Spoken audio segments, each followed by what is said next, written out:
¿Ahí se ve bien? Se ve perfecto. Sí, En perfecto. pantalla completa no, pero se ve. A ver. Sí, ahí lo pongo.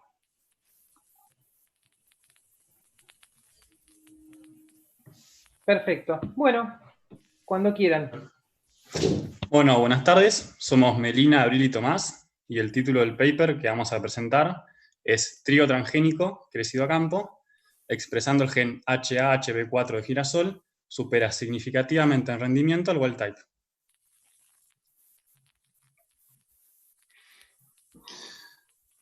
Bueno, para comenzar, hablemos un poco de los antecedentes y el contexto.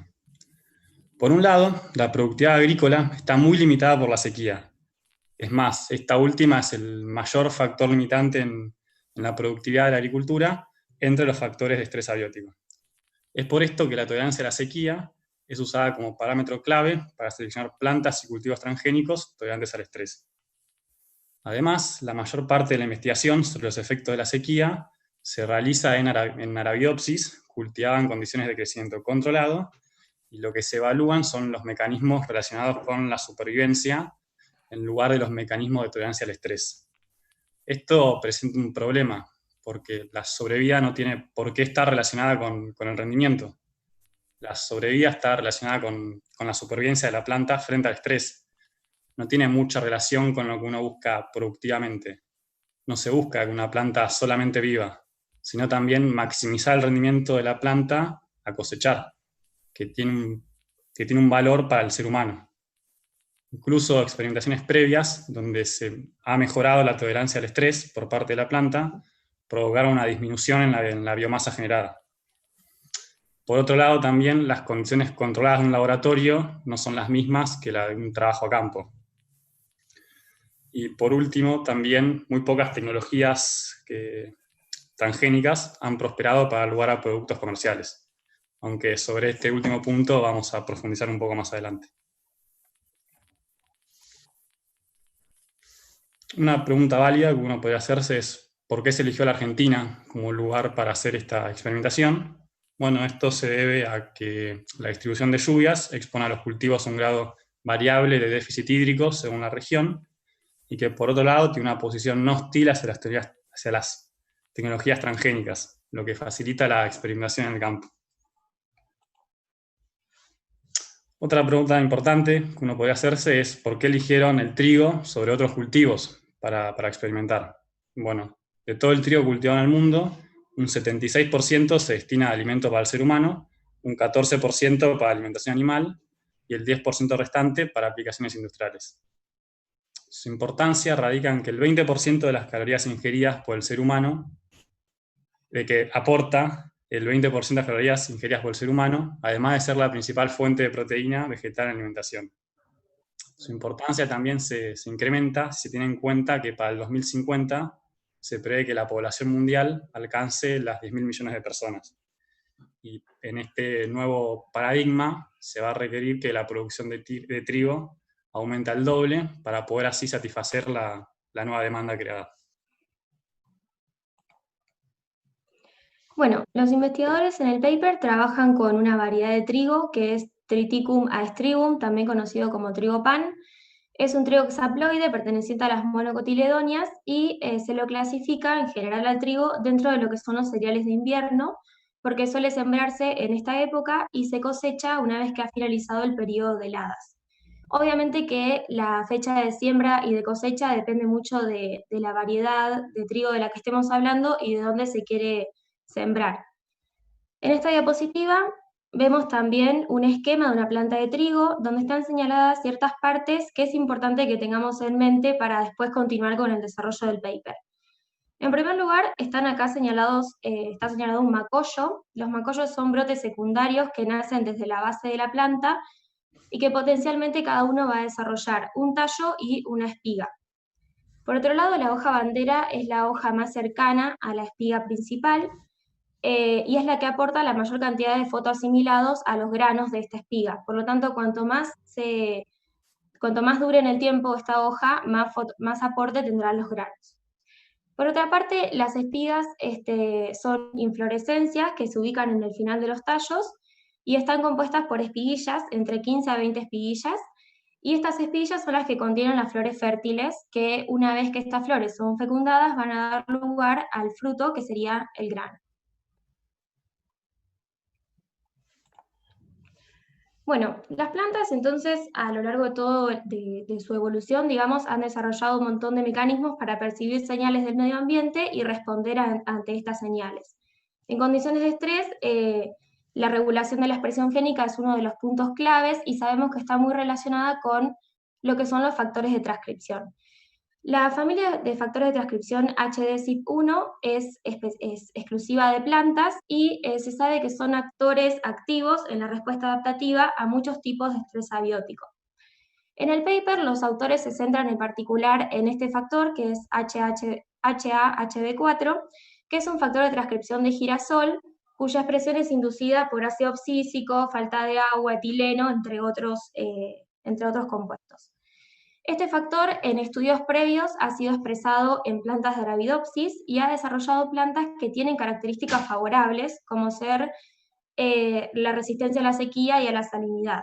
Por lo tanto, los autores se plantean que la expresión de este factor en plantas de trigo podría desencadenar un mecanismo molecular similar que nos dé también estos tipos de fenotipos.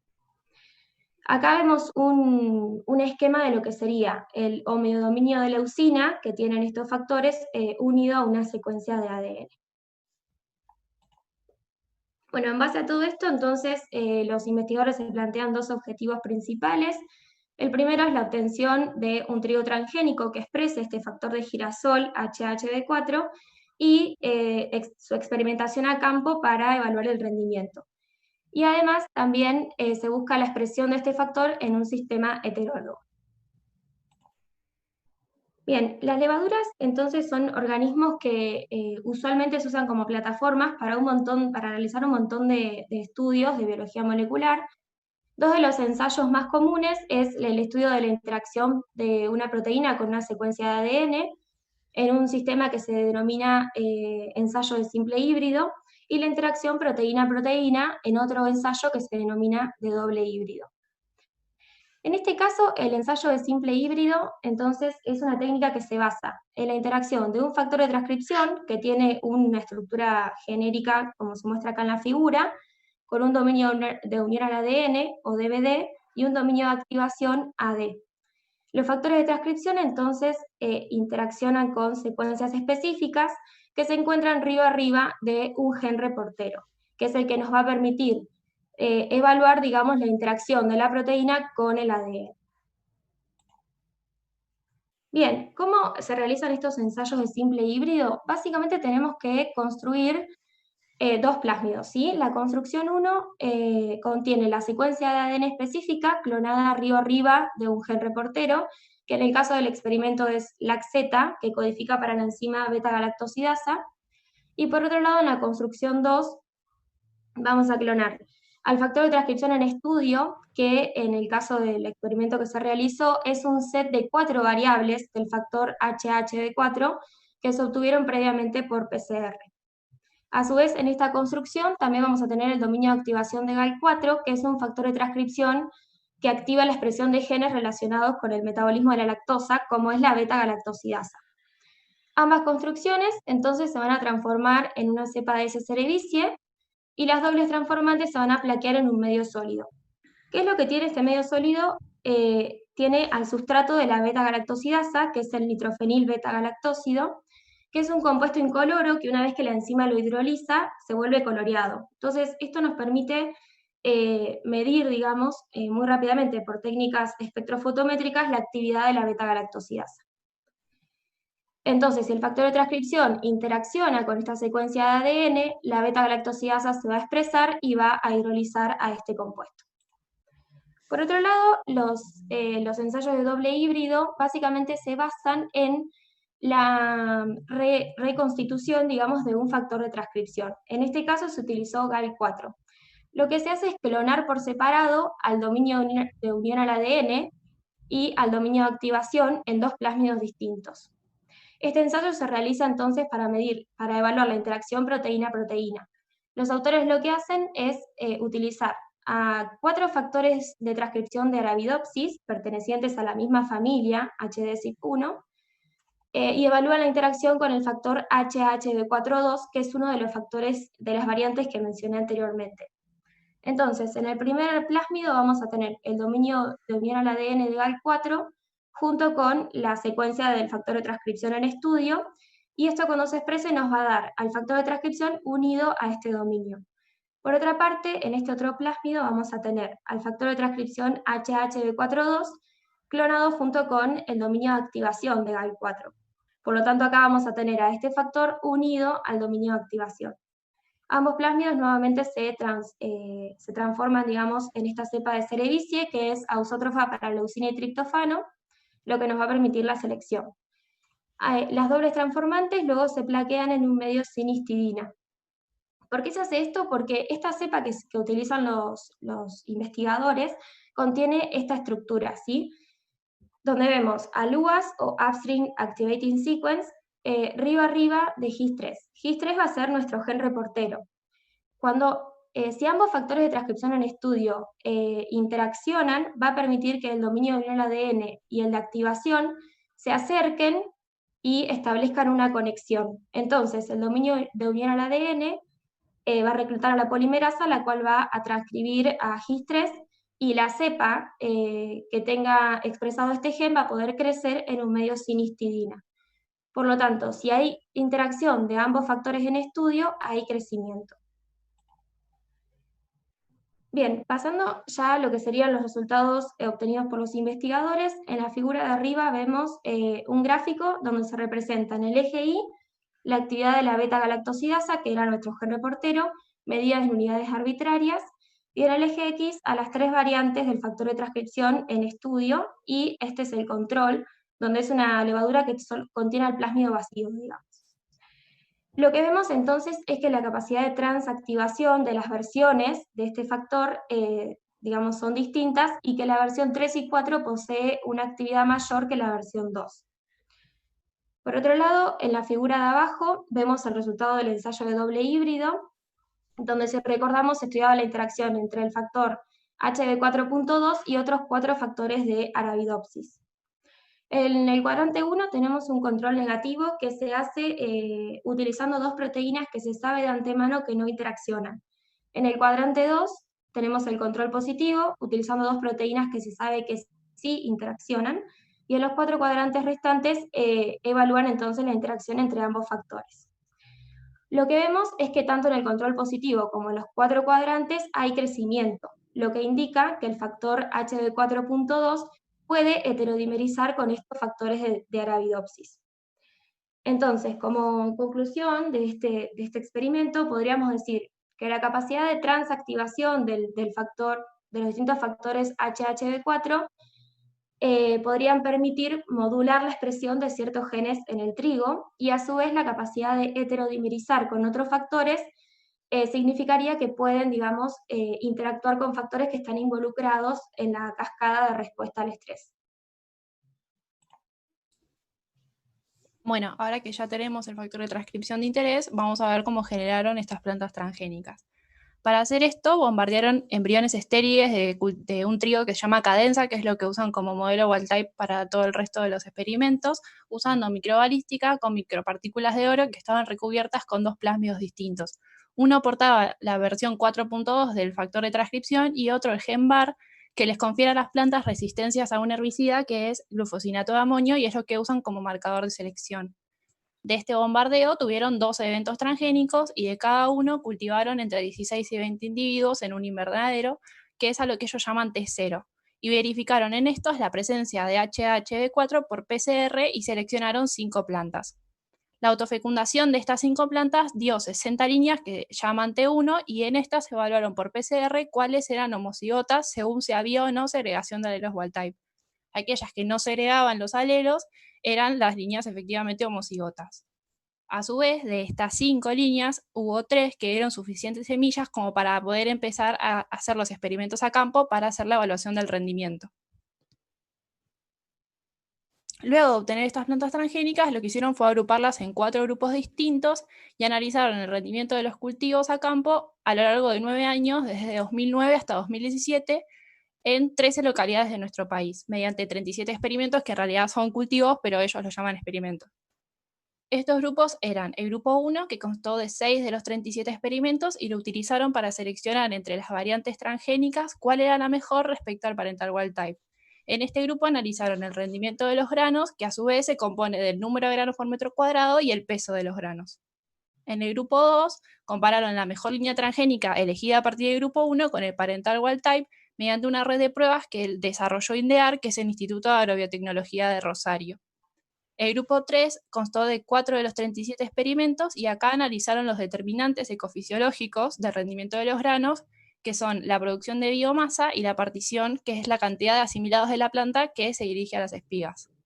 El grupo 4 constó de un solo experimento de los 37 y en este evaluaron la morfología floral, la fenología del cultivo, que es el análisis del desarrollo de la planta, y además evaluaron los niveles de expresión de HHV4 y de otros genes que están relacionados al estrés abiótico. Bueno, en esta figura vemos los resultados del grupo 1, que es el que usaron para seleccionar la línea transgénica que tenía mejor rendimiento.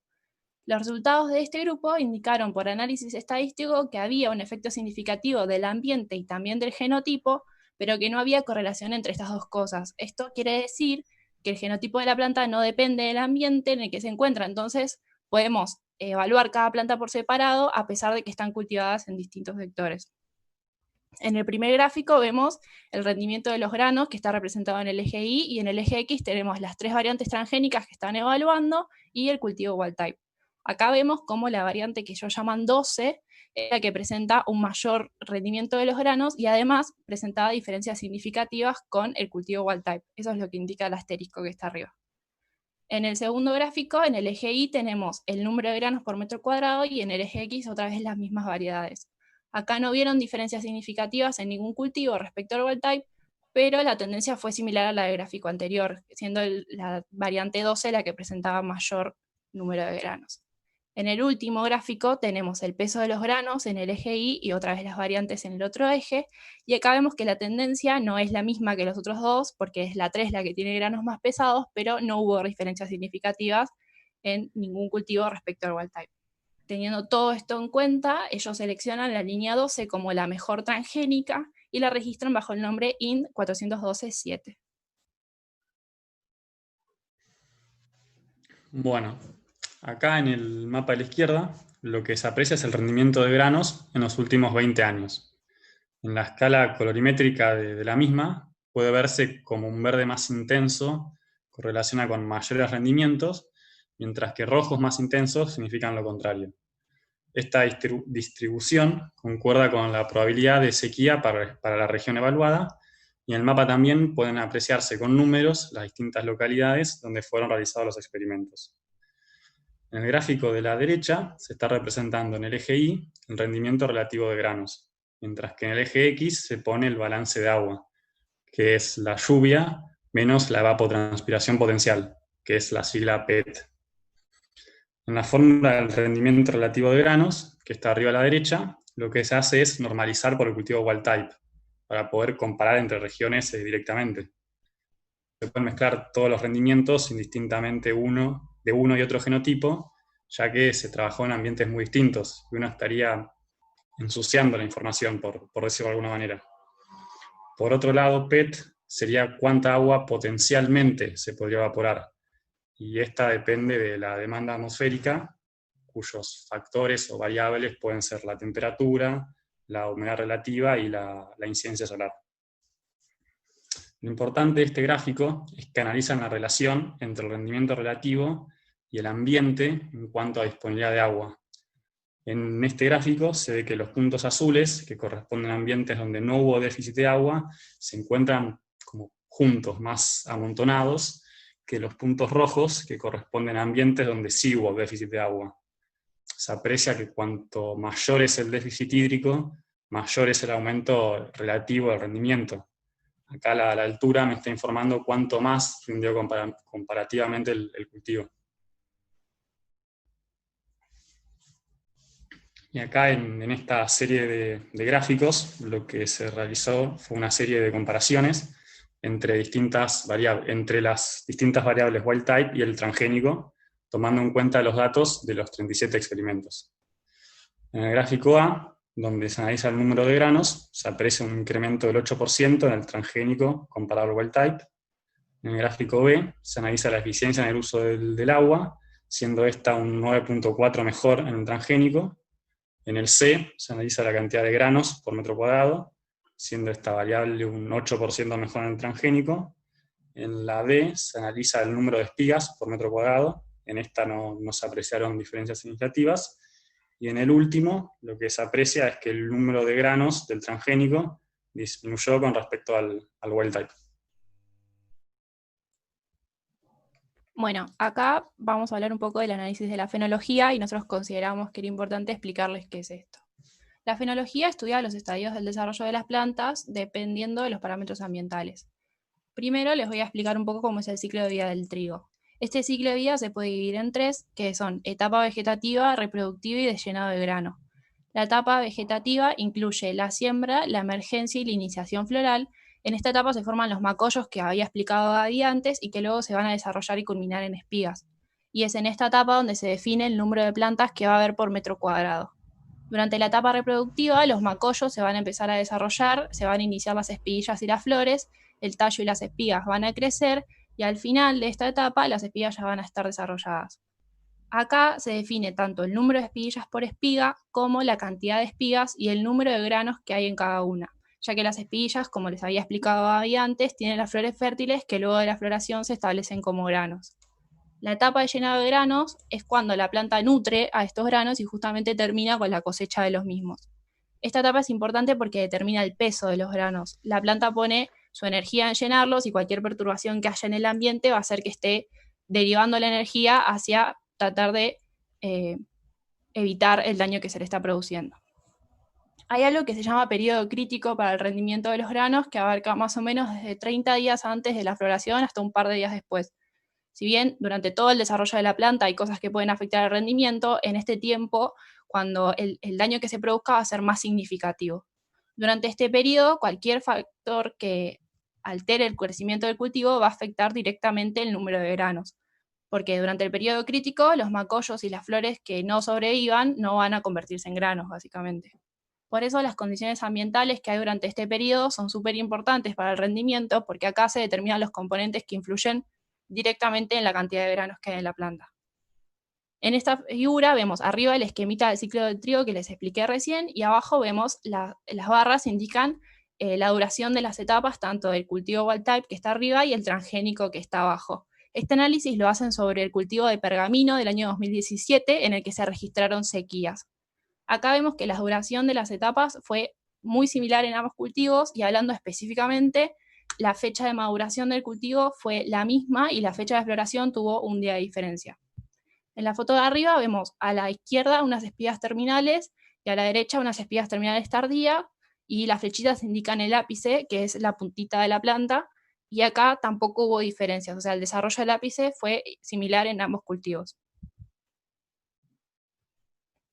Bueno, en esta figura lo que hacen es analizar los distintos componentes que determinan el rendimiento del cultivo.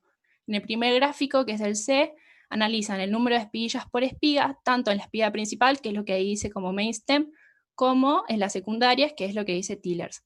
Recordemos lo que había dicho antes, que era que un macollo se determina, el macollo principal va a determinar la espiga principal y que los secundarios, las secundarias. Entonces, con este gráfico vemos que la línea transgénica presenta un mayor número de espiguillas por espiga en los dos tipos de espigas, ¿no?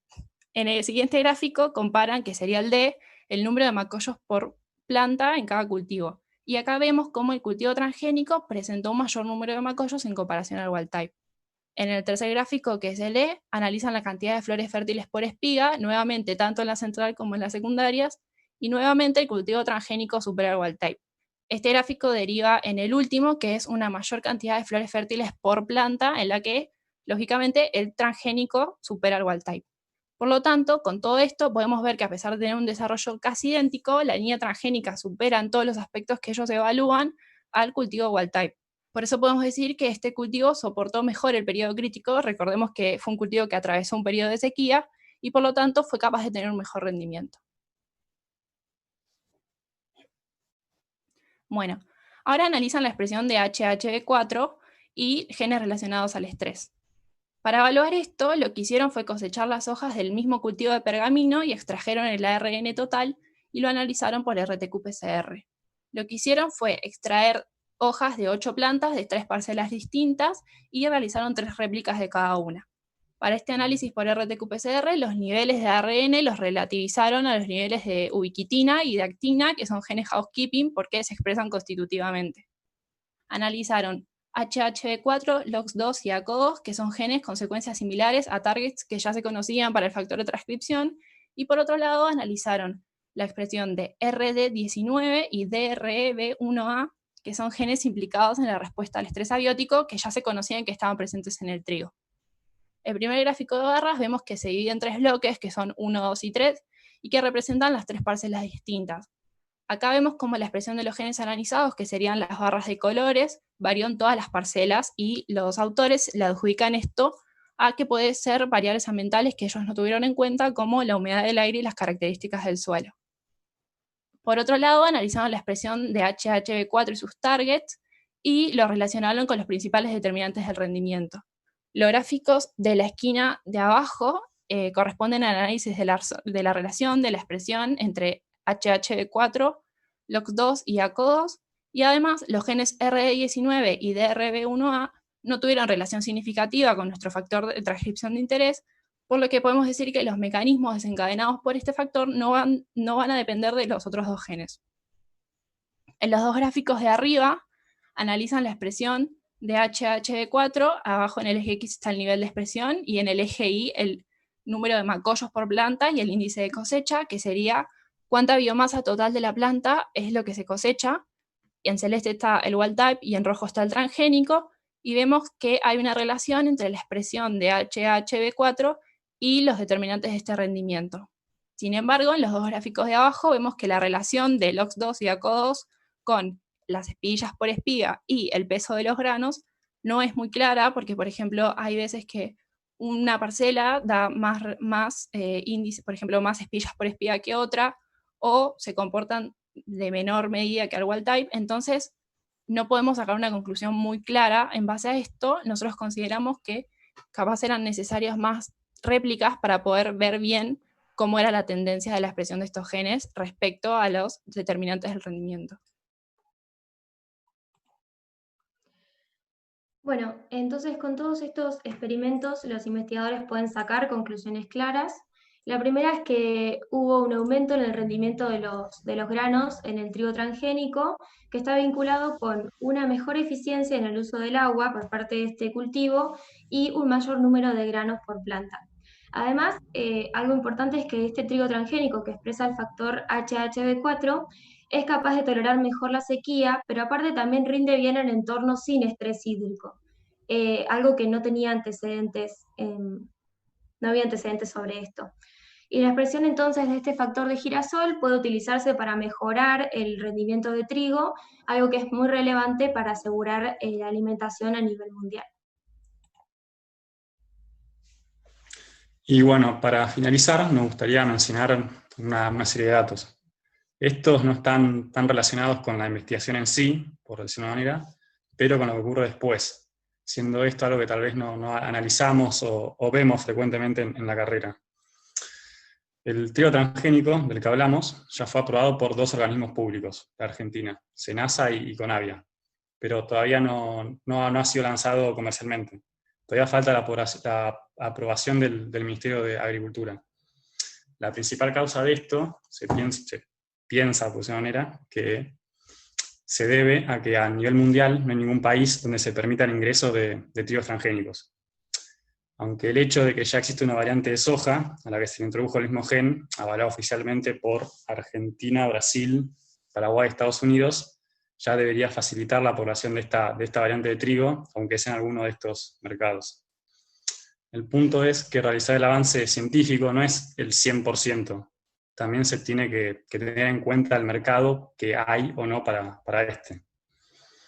Tal vez más, volviendo al trigo, una nota publicada en el diario Agrovoz de febrero de este año, se afirma que los beneficios de rendimiento en los diferentes ambientes oscilaron entre el 8% en los campos de mayores rendimientos históricos y el 22,1% en comparación con los controles comerciales, y que las condiciones climáticas de la cosecha del último año fueron particularmente propicias para destacar el potencial de esta tecnología HB4. En el mapa de la izquierda, en la mapa de la derecha, que está sacado del paper, se analiza el rendimiento promedio en los últimos 20 años. Y el mapa de la izquierda, que es prácticamente actual, del 26 de mayo, si no me equivoco, este fue realizado por la NASA y se analiza el índice de agua superficial, que vendría a ser la humedad relativa en la primera capa de suelo, en los primeros 10 centímetros. En este puede verse, como en las áreas analizadas de prácticamente todo Córdoba y La Pampa y el sur de Santa Fe, estas se encuentran en un color naranja rojizo, lo que estaría indicando condiciones de sequía. Zonas donde el rendimiento del cultivo de trigo probablemente se va a ver afectado, y que comparativamente van a ser menores que la provincia de Buenos Aires, por ejemplo. Entonces, se tiene en cuenta el nuevo paradigma que presenta el cambio climático, donde las condiciones de sequía van a ser más duraderas e intensas. Este avance biotecnológico resulta indispensable para un país agroexportador como el nuestro. Gracias. Muchas gracias. Gracias. Bueno, muchas gracias. Muy bien, ¿alguna pregunta? Ahí mandan aplausos virtuales por el chat. Aplausos virtuales. Sí. Bueno, anímense a preguntar, chicos.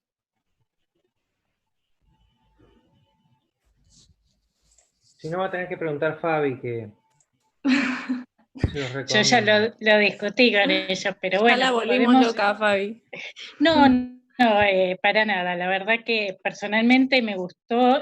No sé, me gustaría que los chicos, porque estos papers ya empiezan a tener cuestiones particulares. Me pareció que la explicación de toda la parte fenológica estuvo bien. Hay que ver si los chicos les quedó claro. Bueno, a Tomás se le fue el audio. Bueno, cualquier cosa, si hay una pregunta, la pasamos por el chat. Y el resto de los chicos, clarísimo. Bueno, acá, bueno, una de las cosas que en realidad discutimos, no sé si llegué... Tiene las felicitaciones del invitado. Ay, Valeria, sí. Qué nervios. Un honor. Por ahí puede venir alguna pregunta. Ay, no.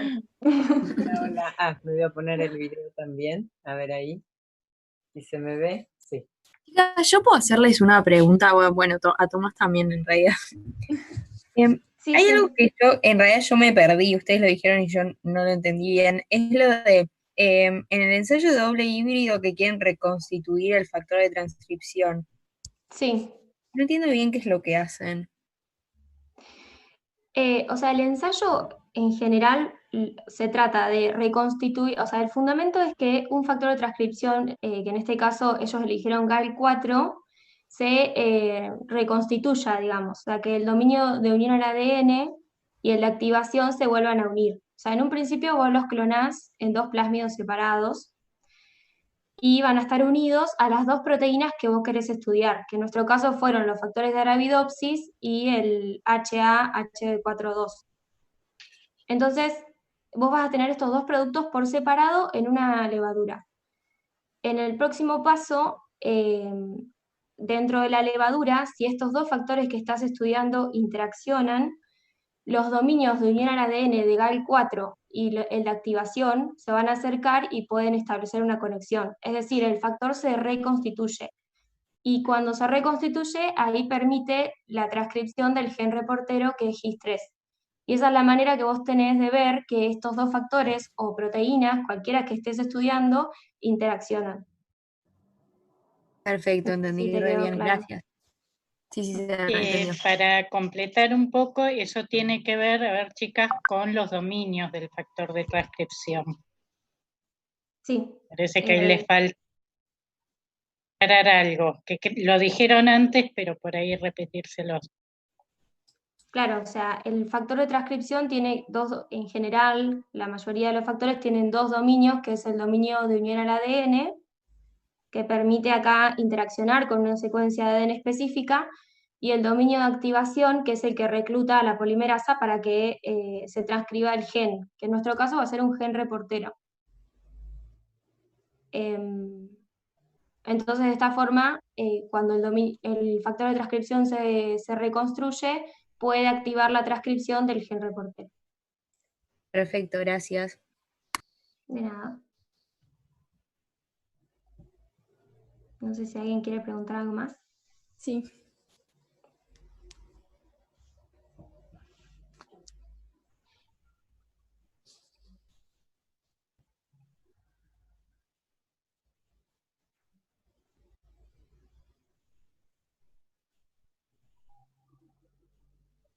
Bueno, si no hay más preguntas, Vale, Tequiel, ¿estás por ahí? Estoy. Acá estoy. Bueno, te paso los honores de maestro de ceremonias, entonces. Bueno, Muchas gracias al grupo, a este grupo, y paso el honor del maestro de ceremonias, digamos. Dale, ahí va. Bueno, creo que puse compartir el sonido, espero. Bueno, nosotros somos Milagros, Rosa y yo, Miguel. Nuestra tutora es Claudia y vamos a darles un seminario de un trabajo que se enmarca en el tema de la materia que es el de stem cells, aunque también vamos a ver el sistema de tecnología CRISPR-Cas. El trabajo es un cell que salió publicado en el año 2013 que se titula de la siguiente forma. Dice reparación funcional del receptor CFTR por el sistema CRISPR-Cas en organoides intestinales de pacientes con fibrosis quística. Vamos a ver qué quiere decir a grosso modo este título. Lo que van a hacer los investigadores, como resumen, es tener pacientes con fibrosis quística, crecer organoides intestinales de estos pacientes con la enfermedad y tratar de reparar esa enfermedad con el sistema CRISPR-Cas. Para darles un marco teórico de en dónde trabajan estos investigadores y la tecnología que utilizan, les vamos a contar en esta primera parte como un poco en dónde trabajan, que son estos sistemas organoides, y para empezar les queremos contar qué son. Son básicamente un cultivo tridimensional de células, cuya característica principal es que contienen células madre o stem cells, que es lo que son obviamente las que le dan la característica de autorregenerarse, de poder autorregenerarse estos sistemas y dar los distintos tipos celulares del órgano del que son sistema, voy a correr las fotos, del que son sistema, y eso permite una organización espacial del organoide que, como ven, hay organoides, se han podido construir organoides de distintos sistemas del cuerpo humano, y lo que se ve es una remarcable similitud en la fisiología y la estructura con el órgano del que son origen. En cuanto a cómo se generan y cómo se cultivan, lo que se sabe es que se pueden generar a partir de muestras de tejido adulto, que obviamente tienen que tener células madre, aunque como variante de esto también pueden generarse a partir de células madre únicas, adultas. También como otra alternativa, pueden generarse a partir de diferenciación de células pluripotentes, como otra alternativa. En cuanto a su cultivo, las vamos a tener que cultivar en matrices complejas, y un ejemplo es el matrigel, que algo había mencionado Juan en la teórica, y los factores se tienen que crecer en condiciones específicas. El cultivo tiene que tener factores de crecimiento que imiten las señales que ocurren in vivo, de manera que todo esto en su conjunto pueda generar la capacidad que tienen estos organoides de proliferar y autoorganizarse, y además lo que se ve es que se los puede replicar de manera casi indefinida, teniendo una remarcable estabilidad genética. Particularizando, en donde ellos específicamente van a trabajar son en organoides intestinales, que no tienen muchos años, o sea, se trabajan más o menos desde el año 2009, y lo que se ve es, particularizando lo mismo que dije anteriormente, es que, no sé si ven la imagen de la derecha, es un epitelio intestinal. En estos organoides se ven los mismos tipos celulares que aparecen en un epitelio intestinal en un intestino, digamos, in vivo, y las condiciones de cultivo tienen que ser particulares, algunas vamos a mencionarlas, pero son las que mantienen activa la vía wind y básicamente lo vamos a comentar. ¿Y cómo se obtienen? Remarco esto, son las mismas otras dos opciones, pero remarco lo que hacen en el trabajo, que es obteniendo como derivados de cultivo intestinal primario, y en este caso hacen biopsias de pacientes con fibrosis quística, ¿no? Y bueno, los usos decantan solos, pero básicamente se pueden usar para estudiar biología del desarrollo upstream de drogas, o como modelo de enfermedades, o eventualmente tratamiento de las mismas, que es lo que hacen en este trabajo con la fibrosis quística, que la va a explicar mi compañera.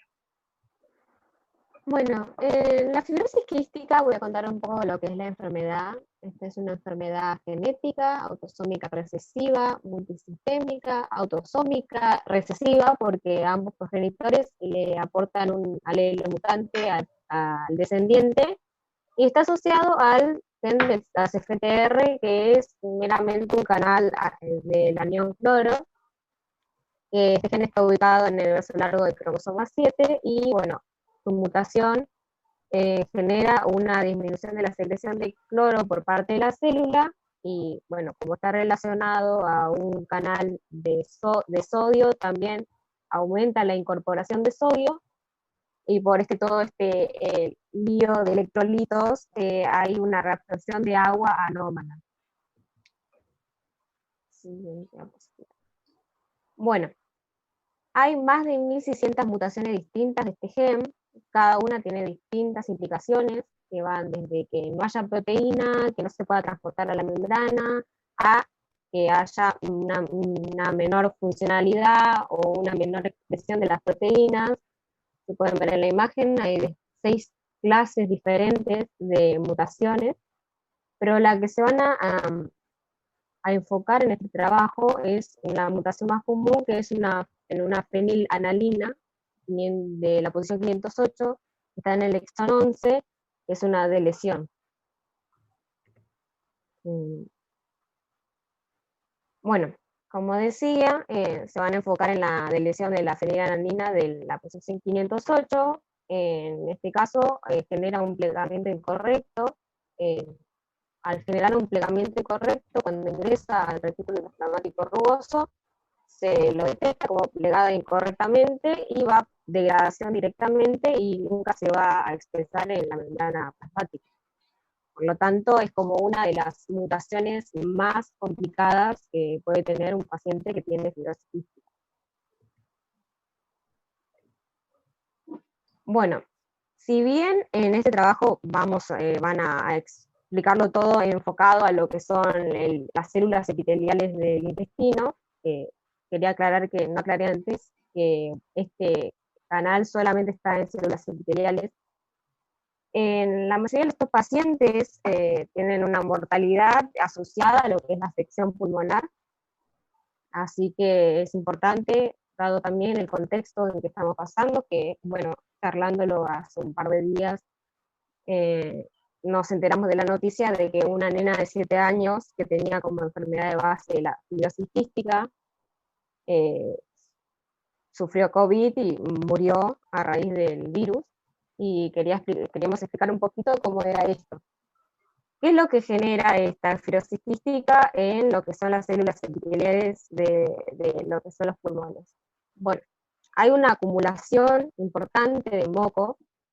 El moco se debe a que encima es un moco que no es un moco normal, es el moco habitual de una persona normal, es poco viscoso, y lo que hacen, por ejemplo, las células epiteliales es que tienen cilias y van barriendo lo que son, por ejemplo, los microorganismos, y en este caso el moco es muy viscoso, las cilias no pueden funcionar correctamente, por lo tanto hay como una acumulación de microorganismos que por ahí en una persona sana no se acumularían, por ejemplo, Staphylococcus aureus, Pseudomonas aeruginosa, y esto termina trayendo a estas personas problemas como neumonía, y para evitarlo, por ejemplo, tienen que estar tomando constantemente antibióticos, y que también traen otras consecuencias.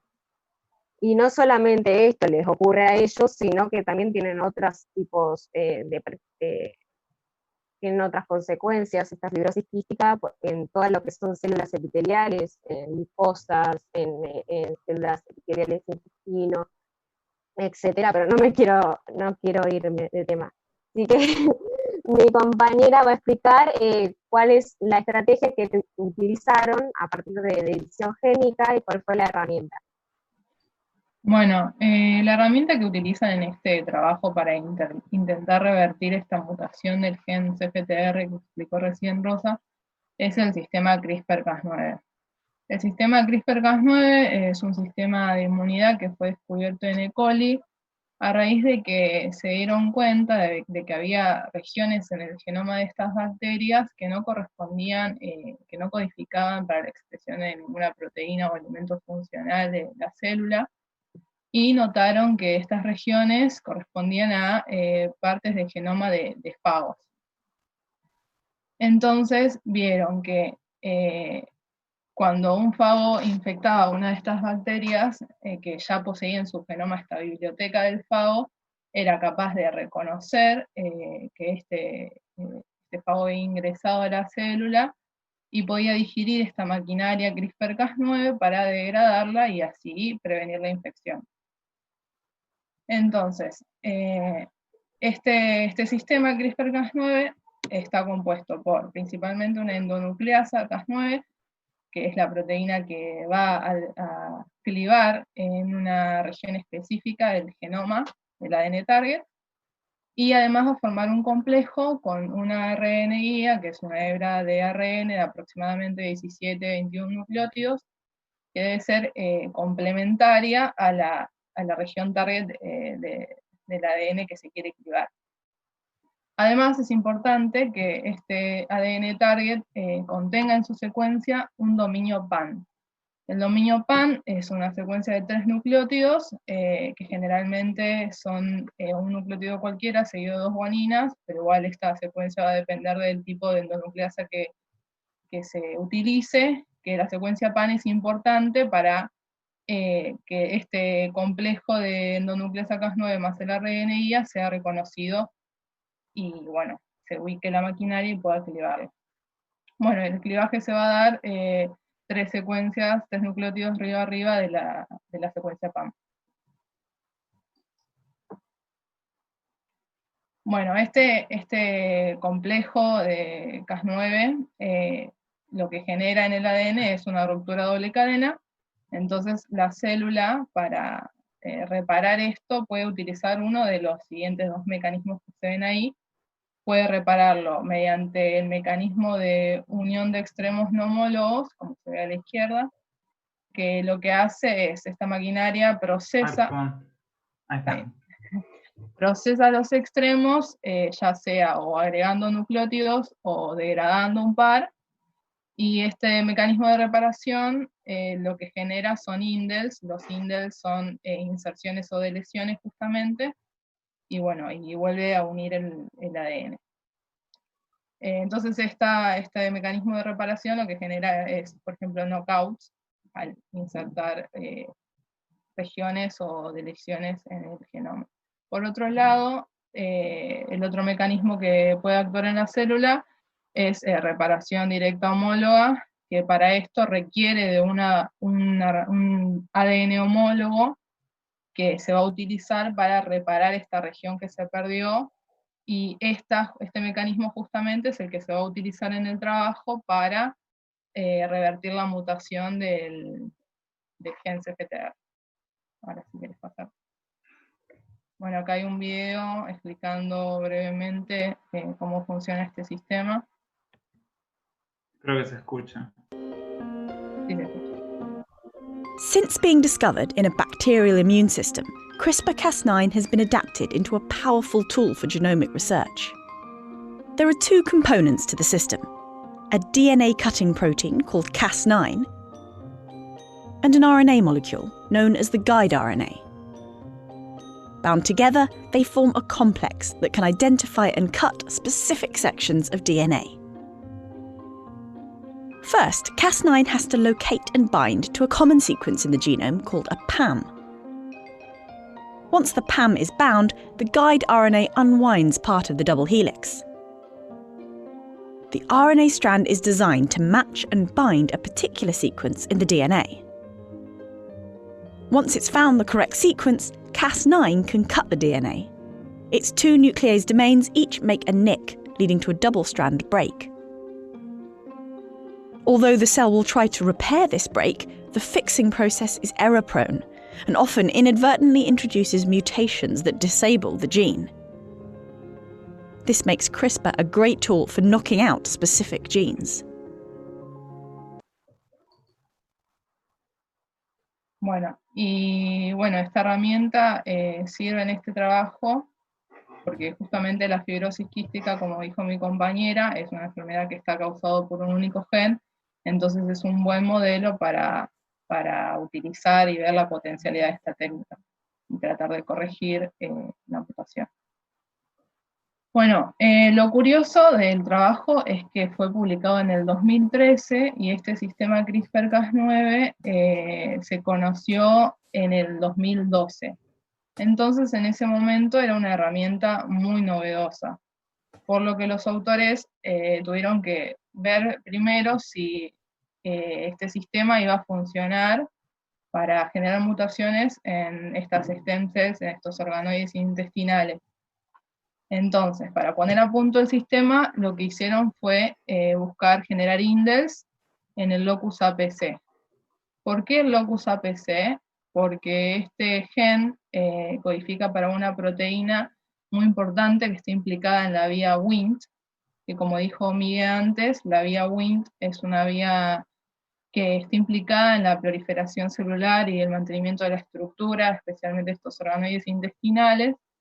Entonces, la proteína APC es un regulador negativo de esta vía, por lo que va a impedir que las células se proliferen al degradar la beta-catenina, que bueno, es la que va a activar los genes que están implicados en la proliferación y demás. Entonces, eligieron esto porque sería una buena manera de seleccionar aquellas células que adquirieron esta mutación, este knockout, por medio de CRISPR. Entonces, lo que hacen es transfectar células con plásmidos que contenían el ARN guía, que se dirigía a este locus APC, más la Cas9. Bueno, transfectaron las células y la selección se dio en un medio que no contenía ni Wnt ni R-spondina. ¿Qué es Wnt y R-spondina? Como se ven en el esquema, son ligandos que potencian esta vía de Wnt, o sea, potenciarían la proliferación. Entonces, se ocuparon de que no estén en el medio para poder saber que las células que crecen esencialmente porque está noqueado este gen APC.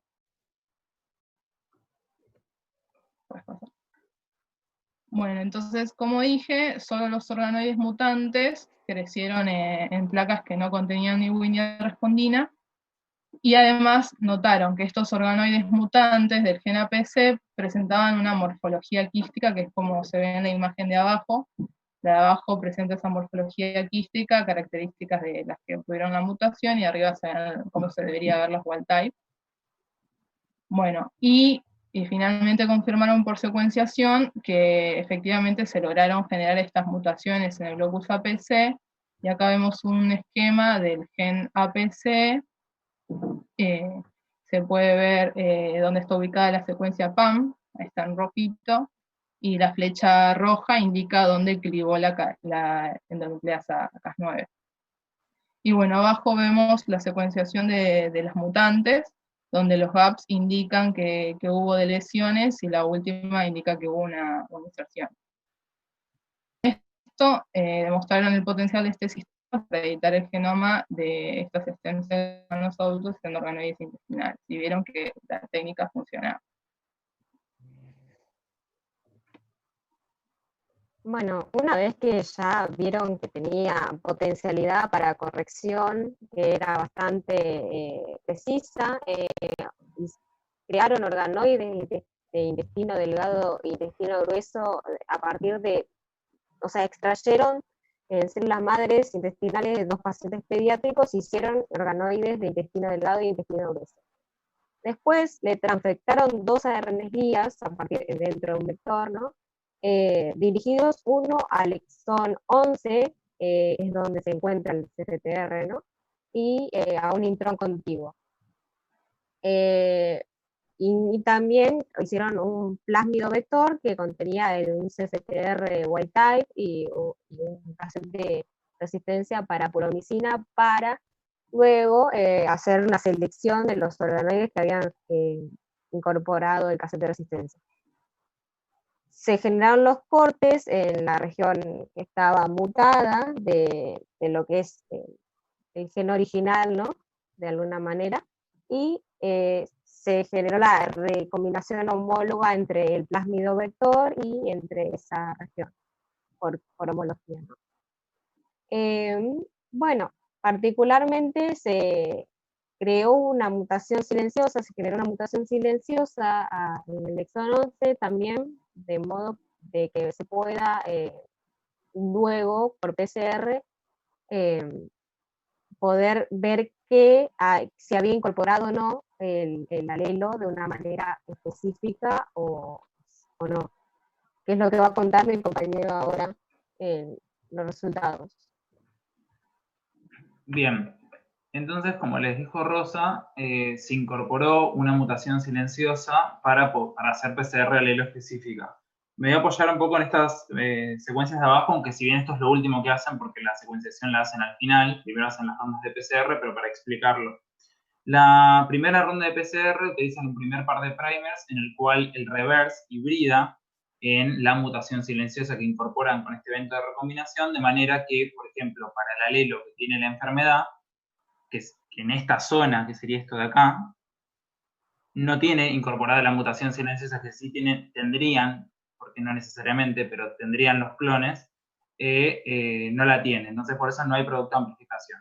El primer forward está en el extremo 5' en una zona que no viene al caso. Entonces, para todos estos clones, ellos ven producto de amplificación, de manera que sí hubo incorporación de esta mutación silenciosa que querían incorporar.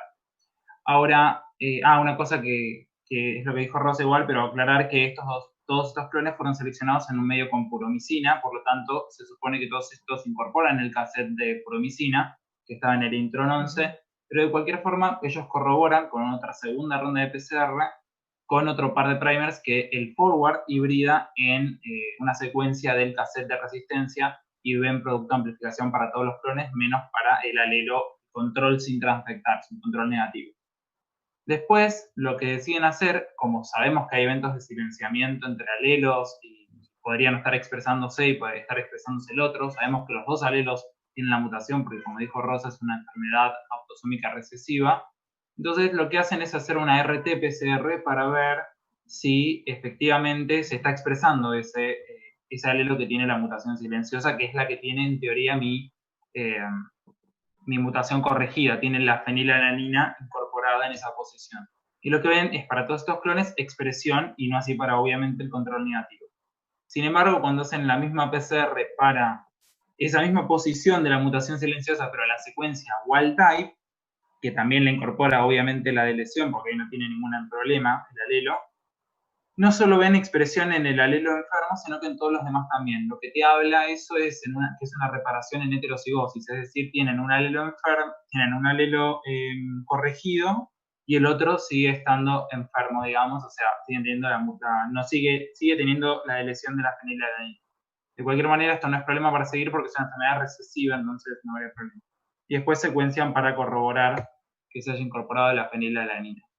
Sin embargo, esto no es reparación funcional porque hasta ahora no corroboraron nada de la funcionalidad, entonces los investigadores se proponen hacer esto en esta parte del trabajo, y lo que hacen para hacerlo es un ensayo muy conocido para quienes trabajan con CFTR, que es el ensayo de la forscolina, que la forscolina es un terpeno que actúa como una señal que activa la dinilato ciclasa y aumenta las concentraciones de AMP cíclico intracelular. Esto, mediante una cascada de señales, termina activando a este receptor CFTR y produce, consecuencia de la activación, un flujo de no solo de cloro, sino también de agua hacia el exterior celular. Y en este caso, como son organoides, lo que se ve es como una tonificación o un aumento del área del organoide, lo que no se ve en la mutación, ¿no? O sea, ellos le dicen swelling. volviendo al abstracto gráfico, ellos crecen los organoides y en un paciente que tiene el CFTR mutado, es decir, no es funcional, por más que hagan este ensayo que les contaba recién, no va a haber una tonificación del organoide, o sea, no va a haber flujo hacia el interior, hacia el lumen de ese organoide. Sin embargo, lo que esperan es que después de hacer todo lo que estuvimos contando, después de hacer este ensayo, sí se produzca esta tonificación producto de que el receptor está activo y está viendo un flujo hacia el lumen del mismo. El control negativo vendría a ser, básicamente lo que se veía ahí en el esquemita sería esto, ¿no? O sea, bueno, primero les cuento cómo lo miden. O sea, lo que hacen es hacer microscopía confocal, lo que hacen es teñir a las células con un colorante fluorescente que es el calcium green, y hacen un timelapse de 60 minutos. El control negativo vendría a ser el control sin transfectar, es decir, tenemos los dos alelos que no funcionan, no tenemos CFTR funcional, y aunque lo expongamos a forscolina no vemos un aumento en el área superficial, ni tampoco, o sea, no hay este swelling del organoide, ¿no? Sin embargo, para los clones corregidos, por así decirlo, en el panel se ve que aumentan el área, se ve creo que claramente hasta por dilución del colorante, que aumentan el área y se puede ver este efecto que está descrito. No ponen una figura wild type, pero dicen que este fenotipo se ve como un wild type. Y acá se ve la cuantificación del área, las dos líneas que muestran proporcionalidad con el tiempo son los dos clones corregidos, y la dilesión, el control sin transfectar, se ve acá abajo con la línea celeste. Sin embargo, este efecto podría ser por otra cosa, entonces para comprobar que es específicamente por una refunción, o sea, como que ahora está funcional el receptor, es un efecto de este receptor, lo que hacen es usar un inhibidor específico para este receptor y ver si vuelven atrás, o sea, si de nuevo no se ve este swelling del organoide. Y efectivamente, o sea, ven que poniéndoles los inhibidores a los clones corregidos, que van seleccionando, ¿no? No es que no lo hagan con los demás, pero van como seleccionando para mostrar el trabajo. Lo que ven es que no se produce el efecto que se veía acá arriba, ¿no? O sea, ponen el inhibidor del receptor y no ven el efecto. Y acá está la cuantificación. Y este gráfico de acá es el área o el integral de estas curvas a los 60 minutos, ¿no? Y bueno, todo esto es lo mismo, pero para intestino grueso, y ven los mismos resultados. Acá les queremos mostrar el experimento porque es un minuto nada más, pero muestran el timelapse así resumidamente, porque se ve lindo. Este es el control sin transfectar. En los 60 minutos no se ve, esto todo expuesto a forscolina, ¿no? Bueno, ahí lo dice. El clon corregido 1, expuesto a forscolina, tiene este efecto, que es lo que les contaba, el flujo hacia el lumen del organoide. El clon 2 es también lo mismo, se ve lo mismo. La delesión con el inhibidor ya no tienen CFTR funcional, así que si se lo inhiben no esperarían ver nada, pero igual lo tienen que hacer este control. Y este clon corregido con el inhibidor del CFTR, si es un efecto característico del receptor, deberían ver lo que están viendo, que es que no hay expansión en el área superficial de los organoides, y es lo que ven para los dos clones.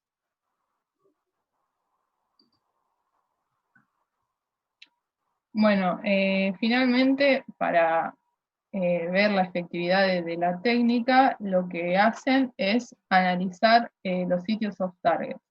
Los sitios off-target son sitios en el ADN que presentan homología a la región del ADN que quisieron mutar, o sea, que son complementarios a los ARN guía. Entonces se sabe que los ARN guía podrían potencialmente tolerar 2, 3, 4 mismatch y podrían hibridar incorrectamente en otra región que no queremos y generar mutaciones que no queremos. Entonces, lo que hicieron fue primero identificar computacionalmente estos posibles sitios off-targets en el genoma, y bueno, ahí en la izquierda, en la derecha, se muestra toda la lista de los sitios off-targets que se obtuvieron computacionalmente, y para el RNA1 secuenciaron y analizaron 25 de estos sitios off-targets en un clon, y vieron que solo uno de estos sitios contenía una inserción, pero vieron que eran un intrón, entonces no les preocupó, ya que no afectaría fenotípicamente la mutación porque fue dada en un intrón. Para el RNA2 lo mismo, secuenciaron 17 sitios off-targets de otro clon y tampoco vieron mutaciones, así que con esto concluyeron que este sistema tiene una alta especificidad para mutar la región específica que ellos querían en estas stem cells de organoides intestinales. Y bueno, en conclusiones, pudimos ver que lograron corregir este alelo mutante de la lesión de la fenilalanina 508 usando este sistema CRISPR-Cas9, que como recién dije, es muy eficiente, mediado por recombinación homóloga, y también demostraron la funcionalidad con el ensayo de fosfolina que mi compañero contó recién. Bueno, además, demostraron la potencialidad de la técnica para curar enfermedades hereditarias que pueden ser causadas por un único gen, y además es importante ver esta importancia de las stem cells para generar organoides clonales recombinantes en cultivo y la potencialidad que tiene esta técnica para generar terapias génicas. Igual, por último, me gustaría agregar algo, no sé si están de acuerdo, pero en una parte de las conclusiones lo que habla es que no es utilizable para esta enfermedad porque es una enfermedad multisistémica y que era como más probable que se pueda utilizar para otro tipo de enfermedades de único gen. Claro. Claro, sí, porque a lo que apuntan es que eventualmente se puede hacer un trasplante de órganos, pero bueno, en este caso, como esto afecta a todo el cuerpo, todas las células epiteliales, es como más complejo, pero igual muestra cierta potencialidad para enfermedades de un único gen que igual estén, o sea, que estén más localizadas. Creo que es eso. Bueno, gracias. No sé si tienen alguna pregunta. A ver. Y dicen aplausos virtuales también. Bien, chicos, ¿alguna pregunta? ¿Dudas? Sí. Mercedes, ahí están en el chat. Pueden salir de compartir pantalla y ver. Ah, dale. Sí, igual lo estoy viendo porque lo abrí, pero... Está genial. No, a modo de comentarios, nosotros teníamos un seminario de stem cells que era muy largo. Los chicos se adaptaron a un cambio de seminario en el medio porque... Me pareció, porque yo leí otro paper. Tenía 42, pero hubo un cambio. Te juro que cuando empezaron dije, qué mal estoy. No, tal cual. Pero creí que estaba avisado eso en el Web Campus y en el Web Campus. No lo vi. Y nada, en el transcurso fue como este paper excedía muchísimo el otro, el anterior, los conceptos, etcétera, y en la marcha tuvimos que cambiar el seminario y se adaptaron también a eso. Creo que supieron resumir. Era bastante puntual y tenía esto. Sí. Estuve mucho, así que felicitaciones. Yo la pregunta que me surge, pero porque no manejo el tema, es si hay algún ejemplo de CRISPR que hayan visto donde sea un reemplazo en los alelos, o siempre lo plantean como algo para la cura de enfermedades que son producidas por un solo gen y que sean recesivas. Perdón, creo que se te cortó un poco. O sea, no... ¿Siempre lo plantean para qué? ¿Dijiste? Perdón. Siempre lo plantean para curar enfermedades, como dijeron, generadas por afectaciones en un solo gen, pero siempre recesivas. O sea, si hay ejemplos si encontraron ejemplos de esto, de CRISPR, en los dos alelos, digamos, que puedan reparar los dos alelos. Mira, justo habíamos hecho, no sé si vos te acordás de algo, porque justo encontramos un mini cursito que de paso les tiramos por si lo quieren hacer porque es gratis, de Jackson Laboratory o algo así.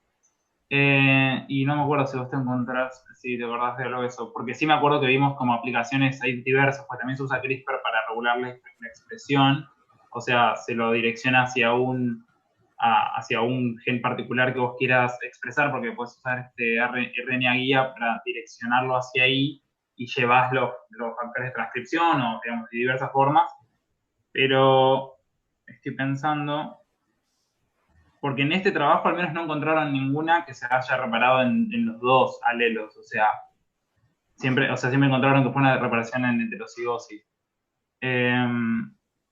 Así que yo no te sabría decir, no sé. O sea... Sí, porque ahí justamente en el chat Manuel está haciendo una pregunta muy parecida. O sea, dice, ¿por qué estaría favorecida la reparación homóloga usando el vector y no usando el otro cromosoma? Bueno, ahí sería como medio también un... Ah, no, bueno, pero eso, o sea, en ese caso, o sea, lo que entiendo que ellos lo que entiendo que hacen es, o sea, construyen el vector, de manera que recombines más favorablemente con el vector que con el otro cromosoma.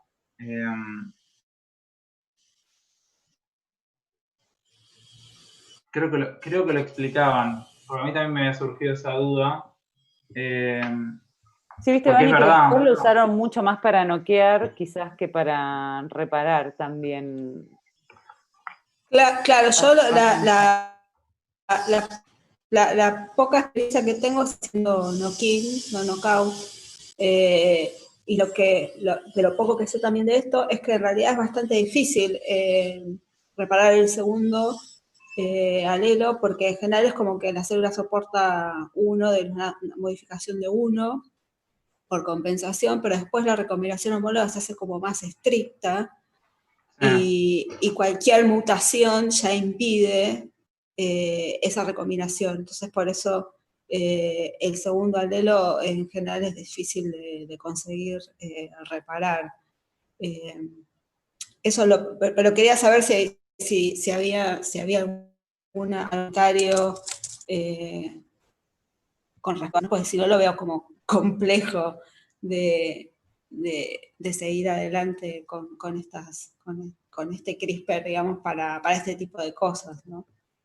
No, y aparte fíjate que ellos usaron 2 guías y hoy por hoy se usan mínimo 5 por gen que uno quiera noquear y todo eso. Es como que era todo bastante... Nuevo. Sí. Una cosa igual que quiero decir es que o sea, si bien dicen eso, ahí lo encontré donde lo decían, no lo explican, pero una cosa es que tal vez, o sea, simplemente ese evento que dice Manu, no lo están seleccionando directamente, o sea, por ahí seguramente ocurre, pero como por algo incorporan en este evento de recombinación, no sé si puedo compartir, en este evento, a ver,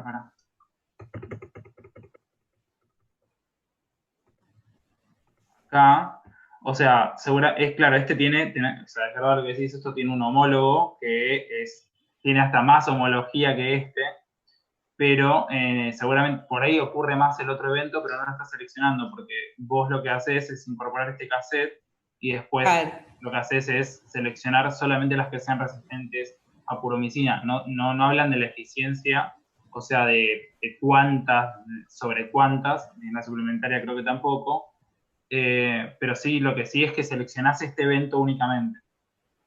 Claro. O sea, porque es resistente a puromicina y las otras no lo son.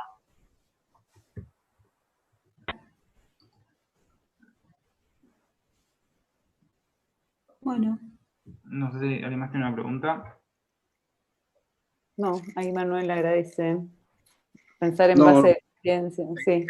Yo llegué tarde, discúlpenme, no pude entrar antes, pero nada, lo poco que vi estuvo bueno, porque yo había leído también el otro paper. Sí, yo estaba medio perdida. En cuanto a esto de las modificaciones bialélicas, lo que se está usando últimamente es usar 2 templados de reparación con 2 resistencias diferentes. Entonces haces una doble selección y ahí haces un drive para que los dos alelos cambien, digamos. Pero bueno, claro. Sigue siendo poco eficiente, digamos. Claro, seleccionás evento que por ahí es 1 en 10.000, o sea, no sé, pero sí, es como súper poco eficiente. Sí, tal cual. Pero bueno, nada, un detalle. Bueno. Bueno, gracias, Si no... Gracias a ustedes. Gracias. Si no hay más preguntas de pasamos al próximo. Muy bien, chicos. Después charlamos. Gracias, Claudia. Y ahora es va a el seminario compartir? 8, que no sé quién va a compartir de los chicos. ¿Están ahí? Sí, comparto Sí, acá yo, estamos. pero a la cuenta, no la que estoy hablando, sino la otra que dice Yasmina Ayelen. A ver, Yasmin. Ayelen. Ayelen, listo. Mientras este es el seminario 8, que era más que nada, es el único mini review que hay. El seminario iba a lo que sería biotecnología animal y el enfoque es justamente explicar por qué la técnica de clonación o de cloning o de transferencia nuclear de células somáticas es ineficiente el día de hoy, a pesar de que han pasado ya más de 20 años de su puesta a punto, digamos, en mamíferos. ¿Estamos? Chicos, ¿están todos? Los dejo a ustedes para exponer el seminario. ¿Sí? Sí, creo que estamos todos. Sí, estamos. Sí. Está, bueno, ahí yo silencio y los dejo. Bueno, el review que nos tocó a nosotros exponer habla sobre los mecanismos y aplicaciones de la reprogramación de esta técnica, que es la transferencia nuclear de células somáticas. Los integrantes son Yasmín Bertinat, Lucía Lobato y Lucas Perrone, y nuestra tutora Claudia Sica. Bueno, para empezar lo que vamos a hacer es definir lo que es una célula totipotencial. La totipotencia es la capacidad que tiene una célula de dar origen a todas las células de un organismo, incluyendo al tejido extraembrionario, que esta es la diferencia que tiene con las células pluripotentes, que son capaces también de dar origen a todas las células de un organismo, pero no son capaces de dar origen a las células del tejido extraembrionario. La célula por excelencia totipotente es el cigoto, que es la célula que se obtiene posteriormente a la fecundación del ovocito por el espermatozoide, en la fecundación natural. Y en el caso de las células que son pluripotentes por excelencia, son las del macizo celular interno del blastocisto. Entonces, hay dos maneras de obtener estas células totipotenciales. Una opción es la fecundación natural, la otra es por la técnica de transferencia nuclear de células somáticas, o SCNT. Y en la imagen que está abajo se puede ver lo que es la fecundación natural y cómo a medida que avanza el desarrollo se va perdiendo esta totipotencia hasta llegar al blastocisto pluripotente y bueno, y obviamente posterior a este ya hablar de células diferenciadas. Bueno, con respecto a los principales pasos de lo que es esta técnica, en primer lugar, lo que tiene que ocurrir al principio, en primer lugar, es la enucleación del ovocito, o sea, extraerle el núcleo al ovocito para dejarlo, como dije anteriormente, enucleado y poder transferirle el núcleo de una célula somática, que es ahí lo que se marca como el 2, para finalmente activar a esta célula que se puede realizar por, como se está mostrando esta imagen, que es un pulso eléctrico, o también se puede realizar a través de agentes químicos, que les voy a nombrar en lo que sería la diapo que sigue a continuación. Y bueno, y una vez que se activó, procede lo que es la división celular para formar las blastómeras, la mórula, hasta finalmente el blastocisto, que dijimos que es el estado pluripotente por excelencia. Pasamos a la siguiente. Bien, bueno, entonces ahora voy a explicar un poco más detalladamente lo que son los eventos celulares posteriores a SCNT. Entonces, una vez que tenemos ya la transferencia del núcleo de la célula somática al ovocito, lo que tiene que ocurrir es la ruptura de la membrana nuclear y la condensación cromosómica prematura. Esta condensación cromosómica prematura ocurre por factores promotores de la fase M que están presentes en el citoplasma del ovocito. Por otro lado, lo que tiene que ocurrir es la activación del ovocito reconstruido. Esta activación, por lo general, siempre ocurre en una fecundación natural que se produce a través de la fosfolipasa CZ1, propia del espermatozoide, como en este caso, obviamente no interviene el espermatozoide, no tenemos esta fosfolipasa CZ1 y se requiere activar de manera artificial, que puede ser como nombré anteriormente el pulso eléctrico o a través de tratamientos químicos como puede ser el cloruro de estroncio o la cicloheximida. Entonces, una vez que ocurre la activación, el genoma de la célula donante entra en la fase G1 del ciclo celular y forma la membrana nuclear, dando origen a lo que se llama como pseudopronúcleo. Este pseudopronúcleo como consecuencia de la incorporación de proteínas maternas lleva a la modificación de la cromatina y a las proteínas asociadas a las mismas, produciendo lo que se conoce como esta expansión nuclear. Bueno, finalmente ya tenemos lo que es la replicación del ADN y finalmente la actividad la activación del genoma del cigoto, que es el momento en que se restaura gradualmente la transcripción de su genoma recientemente organizado. Entonces, en esta etapa lo que tenemos es que los ARNs almacenados propios de la madre son degradados y reemplazados por ARNs propios del cigoto. Bueno, entre las aplicaciones de esta técnica de transferencia nuclear de células somáticas podemos nombrar a dos. La clonación reproductiva, cuya finalidad es la generación de un individuo completo, y la clonación terapéutica, que permite obtener células madres embrionarias capaces de convertirse en cualquier otro tipo de célula para fines terapéuticos, que más adelante vamos a nombrar. Bueno, en esta diapositiva lo que vemos es un diagrama que muestra los pasos principales de tanto la clonación reproductiva como la clonación terapéutica en comparación con la fecundación natural. Que de esto Lucas estuvo hablando y lo que voy a hacer es distinguir las principales diferencias entre una y otra. Entonces, en cuanto a la fecundación natural, la activación, como bien dijo Lucas, va a ser natural. En las otras dos clonaciones, tanto reproductiva como terapéutica, va a ser una activación artificial. Entonces, en lo que sería la clonación reproductiva, de vuelta donde a partir de la técnica SCNT se transfiere un núcleo de una célula somática donante, en este caso lo hemos ejemplificado con el ratón, se le va a transferir a un ovocito enucleado. Luego de todos los otros pasos que ya se nombraron anteriormente, estos ovocitos se van a activar artificialmente.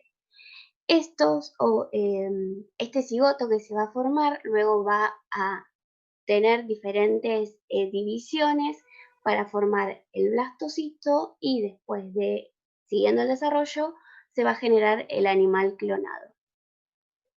Entonces, en la última figura lo que vemos es la clonación terapéutica, que si bien todas las técnicas SCNT van a ser similares a lo que dije en la clonación reproductiva, a partir de las células del macizo celular interno del blastocisto se pueden derivar células madres embrionarias pluripotentes, obtenidas también por la técnica de transferencia nuclear.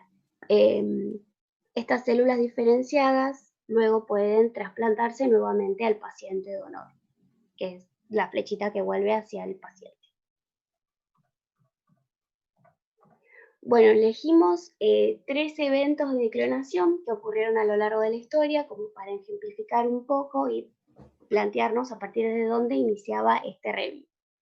En 1962 lo que vemos en verde es la clonación en ranas, que fue realizada por el Dr. John Gurdon, que es la foto que aparece ahí, que fue el primero en demostrar que los animales podían ser clonados por esta técnica de transferencia nuclear de células somáticas. Él trabajó con ranas. En 1997, 3 décadas después, nació la oveja Dolly, que fue todo un hito por ser el primer mamífero clonado por el grupo de Wilmot. Y ya en 2018, más hacia la actualidad, se logró la clonación exitosa de monos, que fue la primera especie de primates no humanos que se pudo obtener por la transferencia de células nucleares de células somáticas, por esta SCNT. Y a partir de acá dio origen a nuestro review de cómo se hacían análisis. Desde entonces, desde la clonación de monos, se ha logrado clonar más de 20 especies de mamíferos, entre los cuales tenemos caballos, vacas, etc.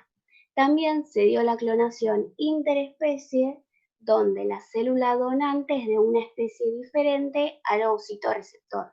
Y un ejemplo de esto es la clonación de coyotes usando ovocitos de perros domésticos.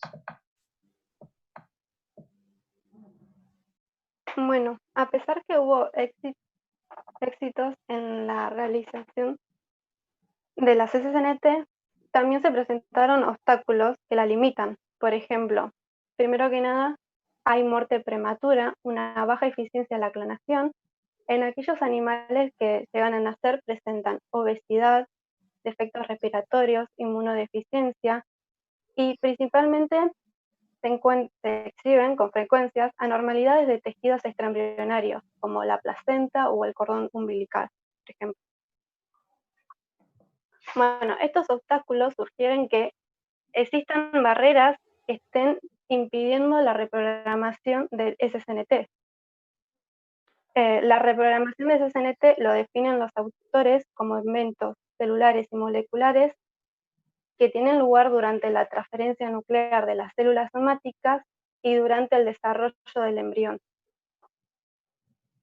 Y estas barreras que están impidiendo la reprogramación de SCNT se la asocian a barreras epigenéticas porque, dado que distintos tipos celulares de un mismo organismo presentan el mismo material genético, la reprogramación de SCNT probablemente se deba atravesar la reprogramación epigenética, o sea, estas barreras epigenéticas.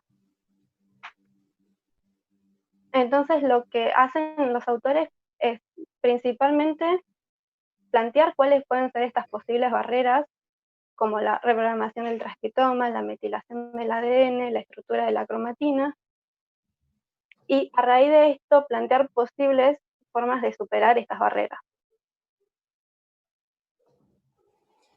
Bueno, ahora vamos a hablar un poco de la reprogramación de la estructura de la cromatina, pero previamente a esto vamos a repasar un poco lo que es la estructura en sí de la cromatina, que en esta figura se pueden observar los nucleosomas, que son las unidades básicas repetitivas de la cromatina, que están envueltos alrededor del núcleo de octámeros de histonas, y la posición del nucleosoma en el genoma está regulado en forma dinámica por factores de remodelación de la cromatina que juegan un papel importante en la restricción del acceso al ADN por los factores de transcripción. Entonces, para la técnica de reprogramación de una célula somática a células totipotentes, es necesario conocer la accesibilidad de la cromatina a nivel de todo el genoma, y para ello se utilizaron técnicas de secuenciación. En este caso vamos a explicar la de DNase-seq. Se utilizó también otra técnica, pero nos centramos en esta porque es la que hay más información dentro del review. Y bueno, esta técnica de secuenciación es un método que se utiliza para identificar regiones hipersensibles a la escisión por la DNasa1. Son principalmente regiones promotoras que están relacionadas con la expresión génica. Entonces, gracias a esta técnica, se evidenció que la accesibilidad global de la cromatina es rápidamente reprogramada a un estado totipotente dentro de las primeras 12 horas de la activación. Y esto se observó porque hay una pérdida de sitios hipersensibles a la DNasa1 que eran propias del núcleo del donante, y por otro lado se produjeron ganancias de estos sitios hipersensibles en el cigoto. Entonces esto demuestra que existe una reprogramación respecto a la cromatina con respecto a lo que es el ADN, al núcleo que provenía de la célula somática con respecto al núcleo que se activa en el cigoto.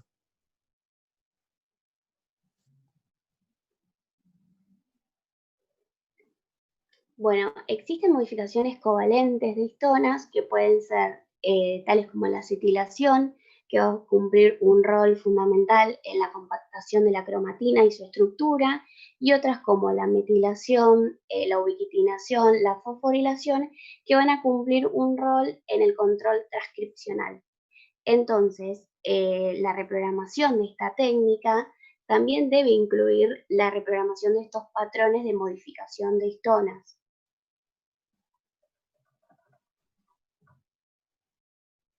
Bueno, en cuanto a un ejemplo de estas modificaciones, tenemos la trimetilación de la lisina 9 en la histona H3, denominada H3K9ME3, que es lo que vamos a encontrar nosotros dibujado.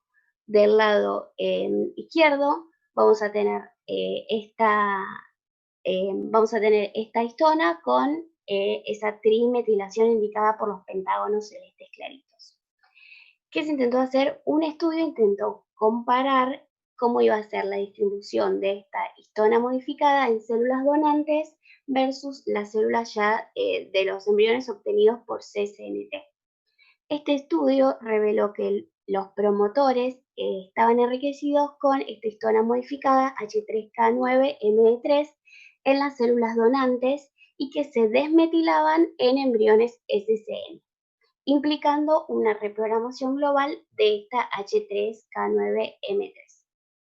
Entonces, esta desmetilación en el review planteaban que estaba generada por una desmetilasa que se denomina KDM4B, que es lo que está sobre la flecha, y decían que esto era así ya que el nivel de expresión de esta desmetilasa se correlacionaba, y es decir, aumentaba conforme aumentaba el potencial de desarrollo en los embriones.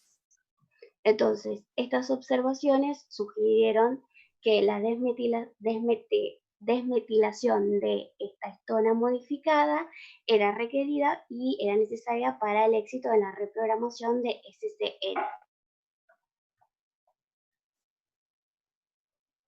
Bueno, además que de las modificaciones de histona, hay metilaciones de ADN, como la 5-metilcitosina, que juegan un rol fundamental durante el desarrollo del embrión. Y, paralelamente, el genoma de las células somáticas están fuertemente metilados. Y esto se planteó en un momento que quizás la desmetilación podría ser un paso necesario para la reprogramación de las SNT. Entonces, lo que hicieron fue, primero, identificar que la 5-hidroximetilcitosina es un paso intermediario para que se dé la desmetilación de la 5-metilcitosina. Y esto está catalizado por la enzima TET, que TET actúa con un factor que media la desmetilación que se llama TEC3. Entonces lo que hicieron fue medir este factor TEC3 en pronúcleos, es decir, que derivan de la fecundación in vitro, y pseudopronúcleos de las SCNT.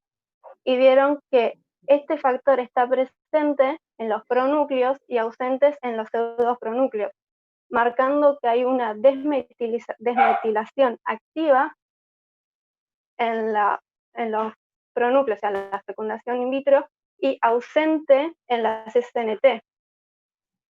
Entonces, a raíz de esto, lo que se da son los estudios sobre los distintos patrones de metilación.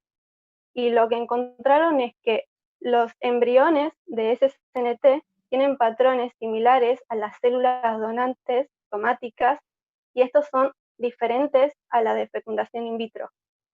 Y esto está al menos en la etapa de desarrollo de hasta 4 células del desarrollo del embrión.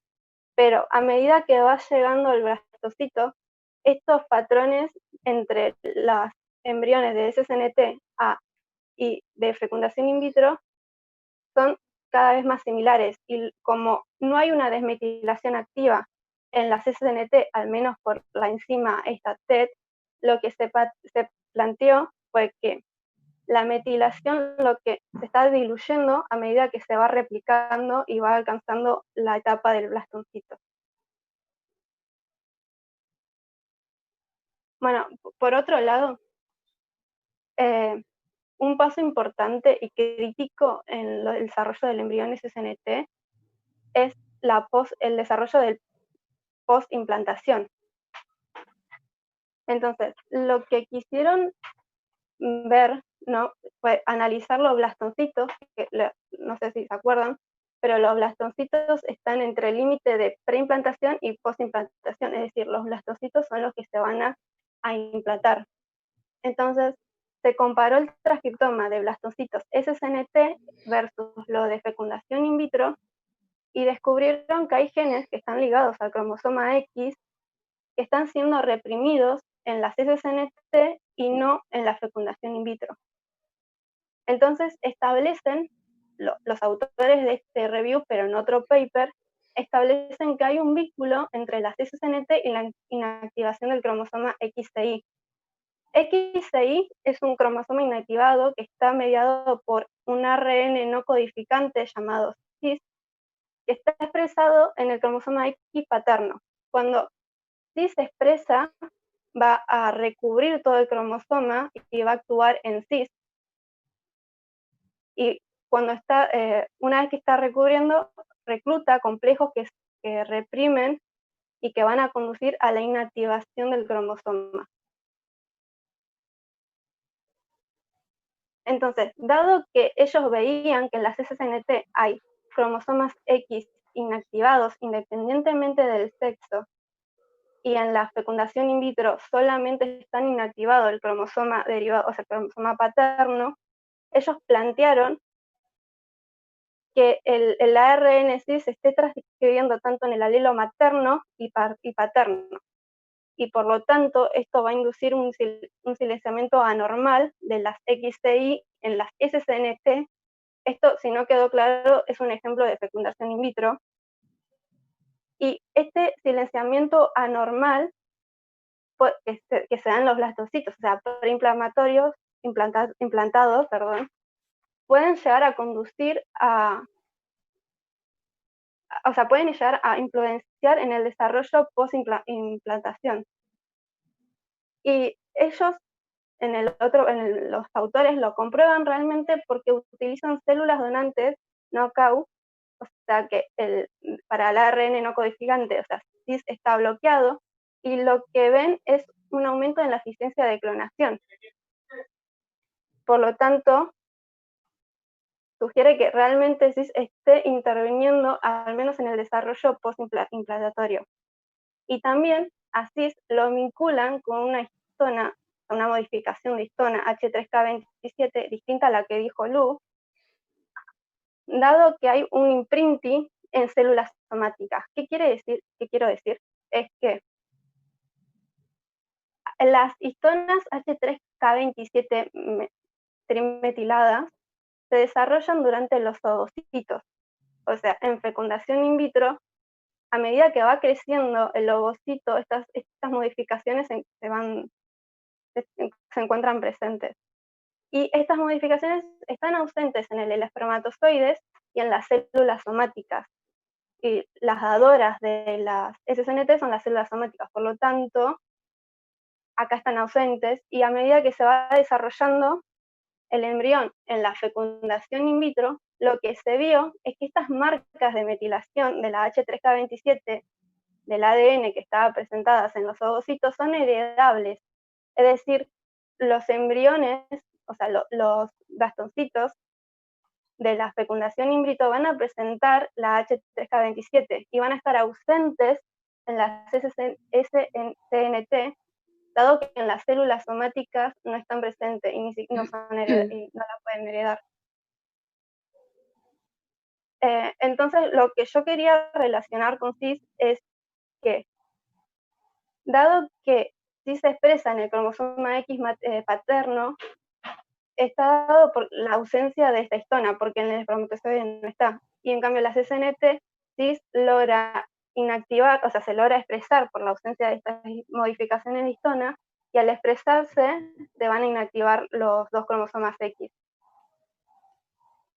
Y acá es como un resumen de la desmetilación que decía Lu, o sea, esto es para mejorar la SSNT, entonces sí, se busca superar esta barrera se requerirían la desmetilación, un knockout del cis, para tener una mejor eficiencia. Por otro lado, la H3K27 también está asociada a que impide la postimplantación. ¿Por qué? Porque, bueno, los principales problemas que se encuentran son las anormalidades de los tejidos extraembrionarios. Entonces, los autores de este paper identificaron genes que son esenciales para el desarrollo de la placenta y vieron que en la fecundación in vitro estos genes se expresan de un único alelo, o sea, son únicos alelos. Y en la CCNT estas expresiones son bialélicos. Por lo tanto, hay una pérdida del imprinting, llamada LOI, en la regularización del gen monoalélico que está presente en la fecundación in vitro y ausente en la CCNT. Bueno, la figura que se muestra ahora, lo que está mostrando son los eventos celulares y moleculares que tienen lugar en el proceso de reprogramación en SCNT. Entonces, se pueden observar los sucesos que llevan a cabo durante la reprogramación en función de las horas del desarrollo.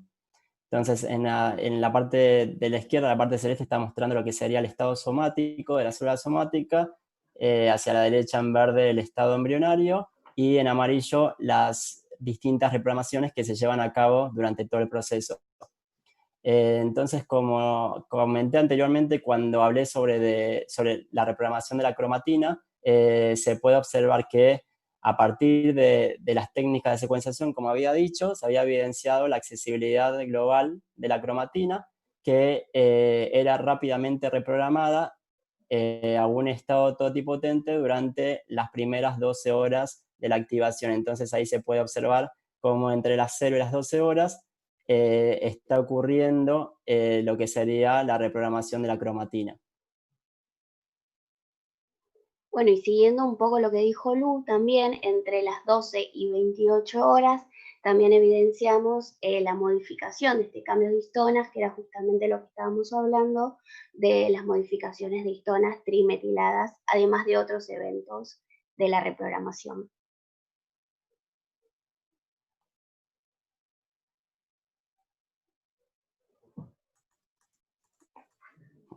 Bueno, en este gráfico vemos un resumen de las barreras epigenéticas en las diferentes etapas del desarrollo, donde vemos la tasa de supervivencia versus la etapa desarrollada en días, a diferencia de la imagen anterior que era en horas. Y no solo se limita hasta el estadio de blastocistos, sino que seguimos con el periodo de postimplantación hasta generar el animal clonado. Entonces, acá se van a verificar las diferentes barreras epigenéticas y también la implicancia que tienen estas en la tasa de supervivencia entre las técnicas de CCNT y FIP. Entonces, se ve que estas barreras, epigenéticas van a afectar muchísimo lo que es la tasa de supervivencia en las técnicas SCNT, en los embriones generados por esta técnica, que es justamente lo que plantea el review, que es a mejorar todavía de esta técnica y del por qué sigue siendo eficiente todavía este tipo de clonación.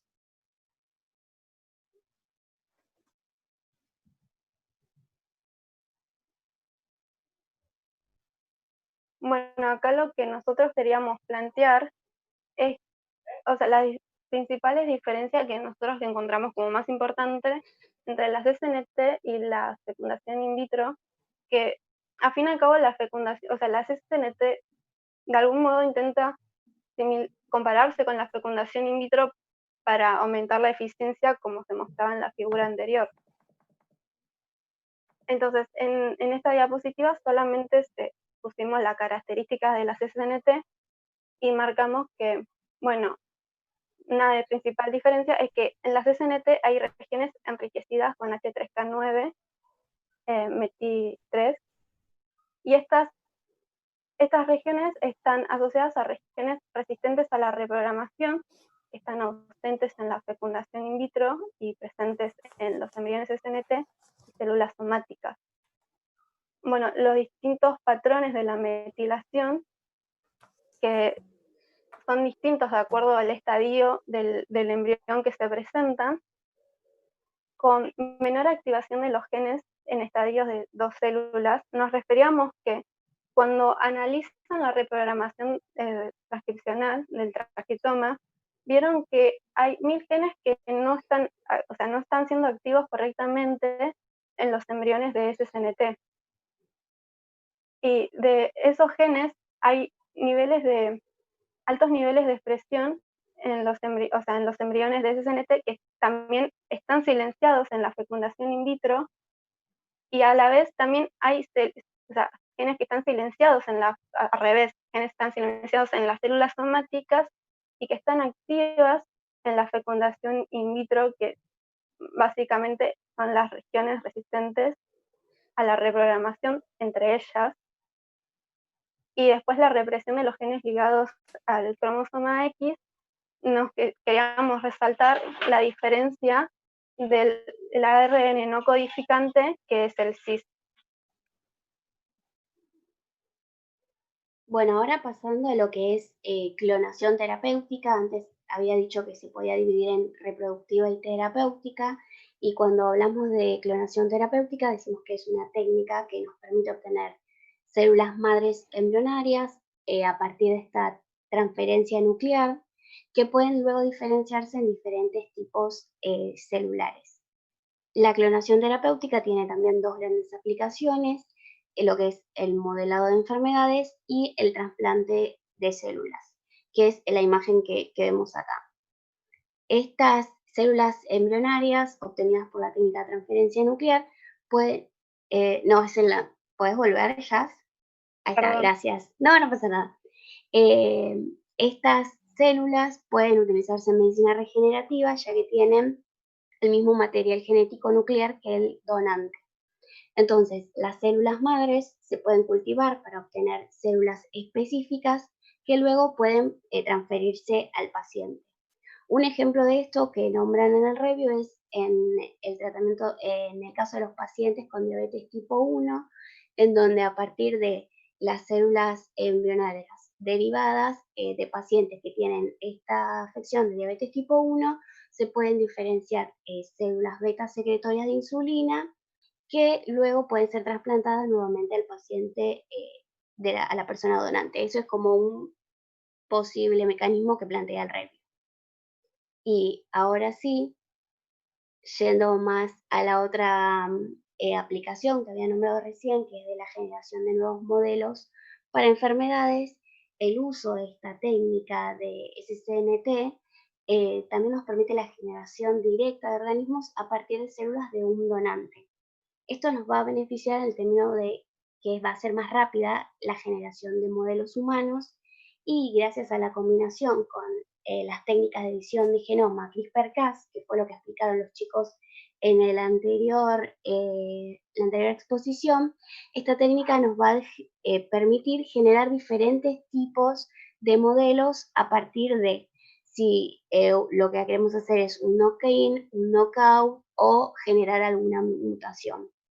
Entonces lo que vemos en la edición de este genoma mediada por Cas9, en donde se va a poder inducir una eliminación de alelos para producir una desactivación génica o un knockout.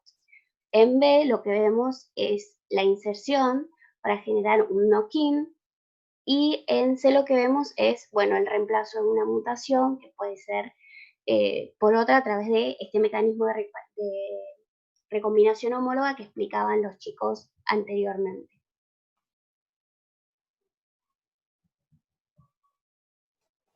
Bueno, y ahora lo que queremos marcar es una diferencia entre la técnica de SSNT y otra técnica que también se usa para reprogramar células somáticas diferenciadas en células de estado embrionario, que es IPSC, que significa células madres pluripotentes inducidas. Esta técnica, a diferencia de SSNT, no usa la transferencia del núcleo de una célula somática a un ovocito, sino que directamente a una célula diferenciada se la induce a un estado pluripotente.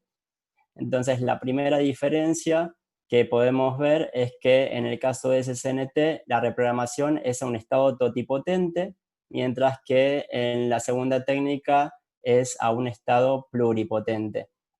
Por otro lado, el tiempo de reprogramación también es diferente. En SSNT la reprogramación ocurre en unas pocas horas, mientras que en IPSC ocurre en días e incluso semanas, y esto se debe principalmente a la rápida modificación de las histonas que ocurre en la técnica SSNT, y con relación a esto también se ve una mayor eficiencia de reprogramación, ya que SSNT requiere menor tiempo, y requerir mayor tiempo, como ocurre en IPSC, que baja a su vez la eficiencia de reprogramación, puede también generar mutaciones durante el transcurso de la reprogramación. Y una última diferencia es con respecto a los factores de reprogramación. Ambas técnicas utilizan factores diferentes.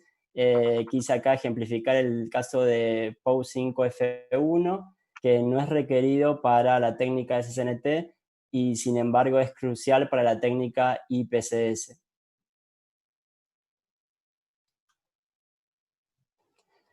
Bueno, y un poco sobre las perspectivas a futuro, con los avances tecnológicos, en este caso principalmente lo que es métodos más sensibles de secuenciación, como la expansión de técnicas de edición génica.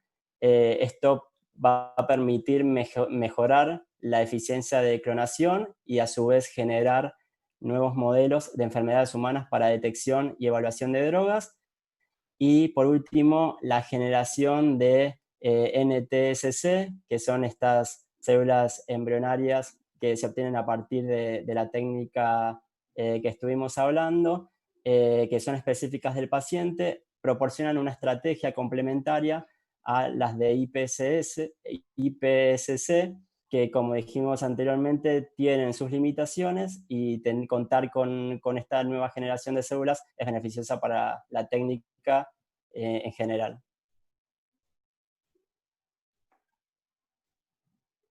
Bueno, y acá nos despedimos con muchas gracias y con la foto de estos dos monitos que fueron clonados a través de esta técnica. Y bueno, y espero que se haya entendido, y estamos abiertos a sus preguntas.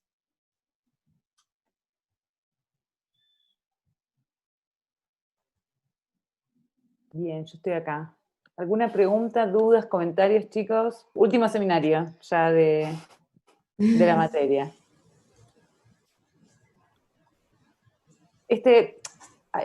Lo que tenía de complicado es que era un review, ¿no? Los chicos tuvieron que buscar un montón de información extra a partir del review para poder sacarse todas las dudas y información complementaria. Y lo que hay que llevarse de esto es más que nada lo que dicen, cuáles son las complicaciones de esta técnica y las limitaciones, que creo que quedaron más que claras. Yo tengo una pregunta de curiosidad nada más, porque no sé del tema. Cuando hacen la comparación de esta técnica SSC,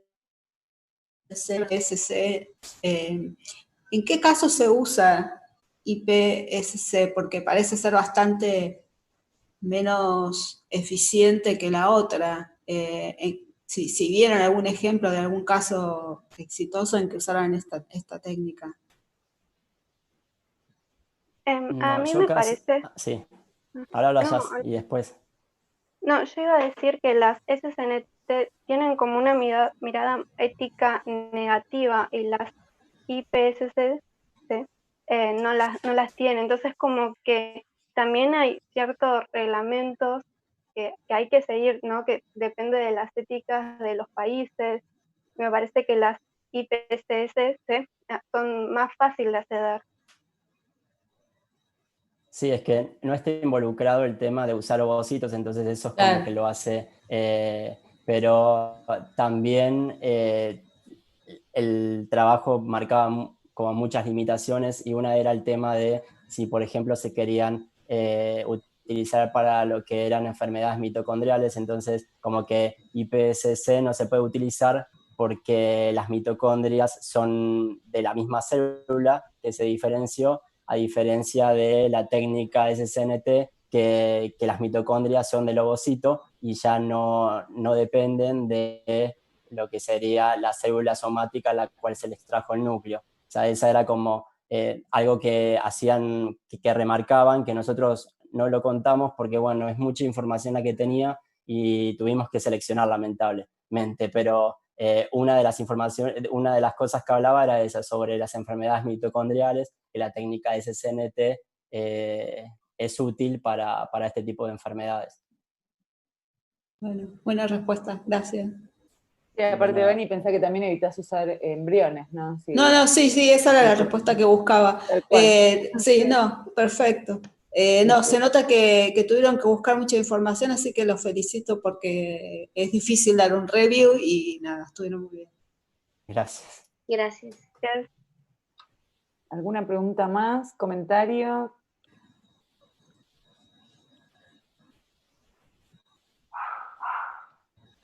Ahí lo felicitan, veo que...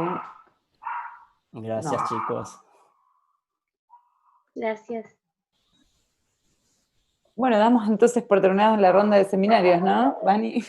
Dale, que se extendió. Sí, tengo perros ladrando por todos lados. Sí. Bueno. Lo único, felicitación, me gustaron las 3 exposiciones, la verdad que bien los chicos. El último se nota que tuvieron que averiguar bastante, así que bueno, nada, contento. Bueno, gracias a todos, espero que les haya gustado las sesiones de seminarios. Nada, y de invitados, ¿no? Gracias a los invitados, obvio.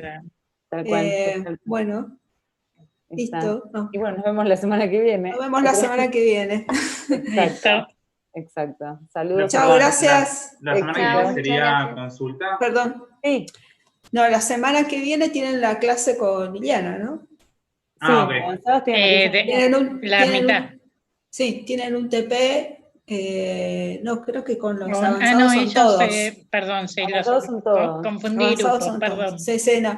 El miércoles que viene tienen la clase de propiedad intelectual con Liliana Jaim, hacen un TP con ella, muy interesante, así que conéctense. Bueno, chicos, nos vemos la semana que viene. Hasta la semana que viene. Hasta luego. Gracias. Chao. Profe, está Marco Di Salvatore, tenía una pregunta. Sí. Marco.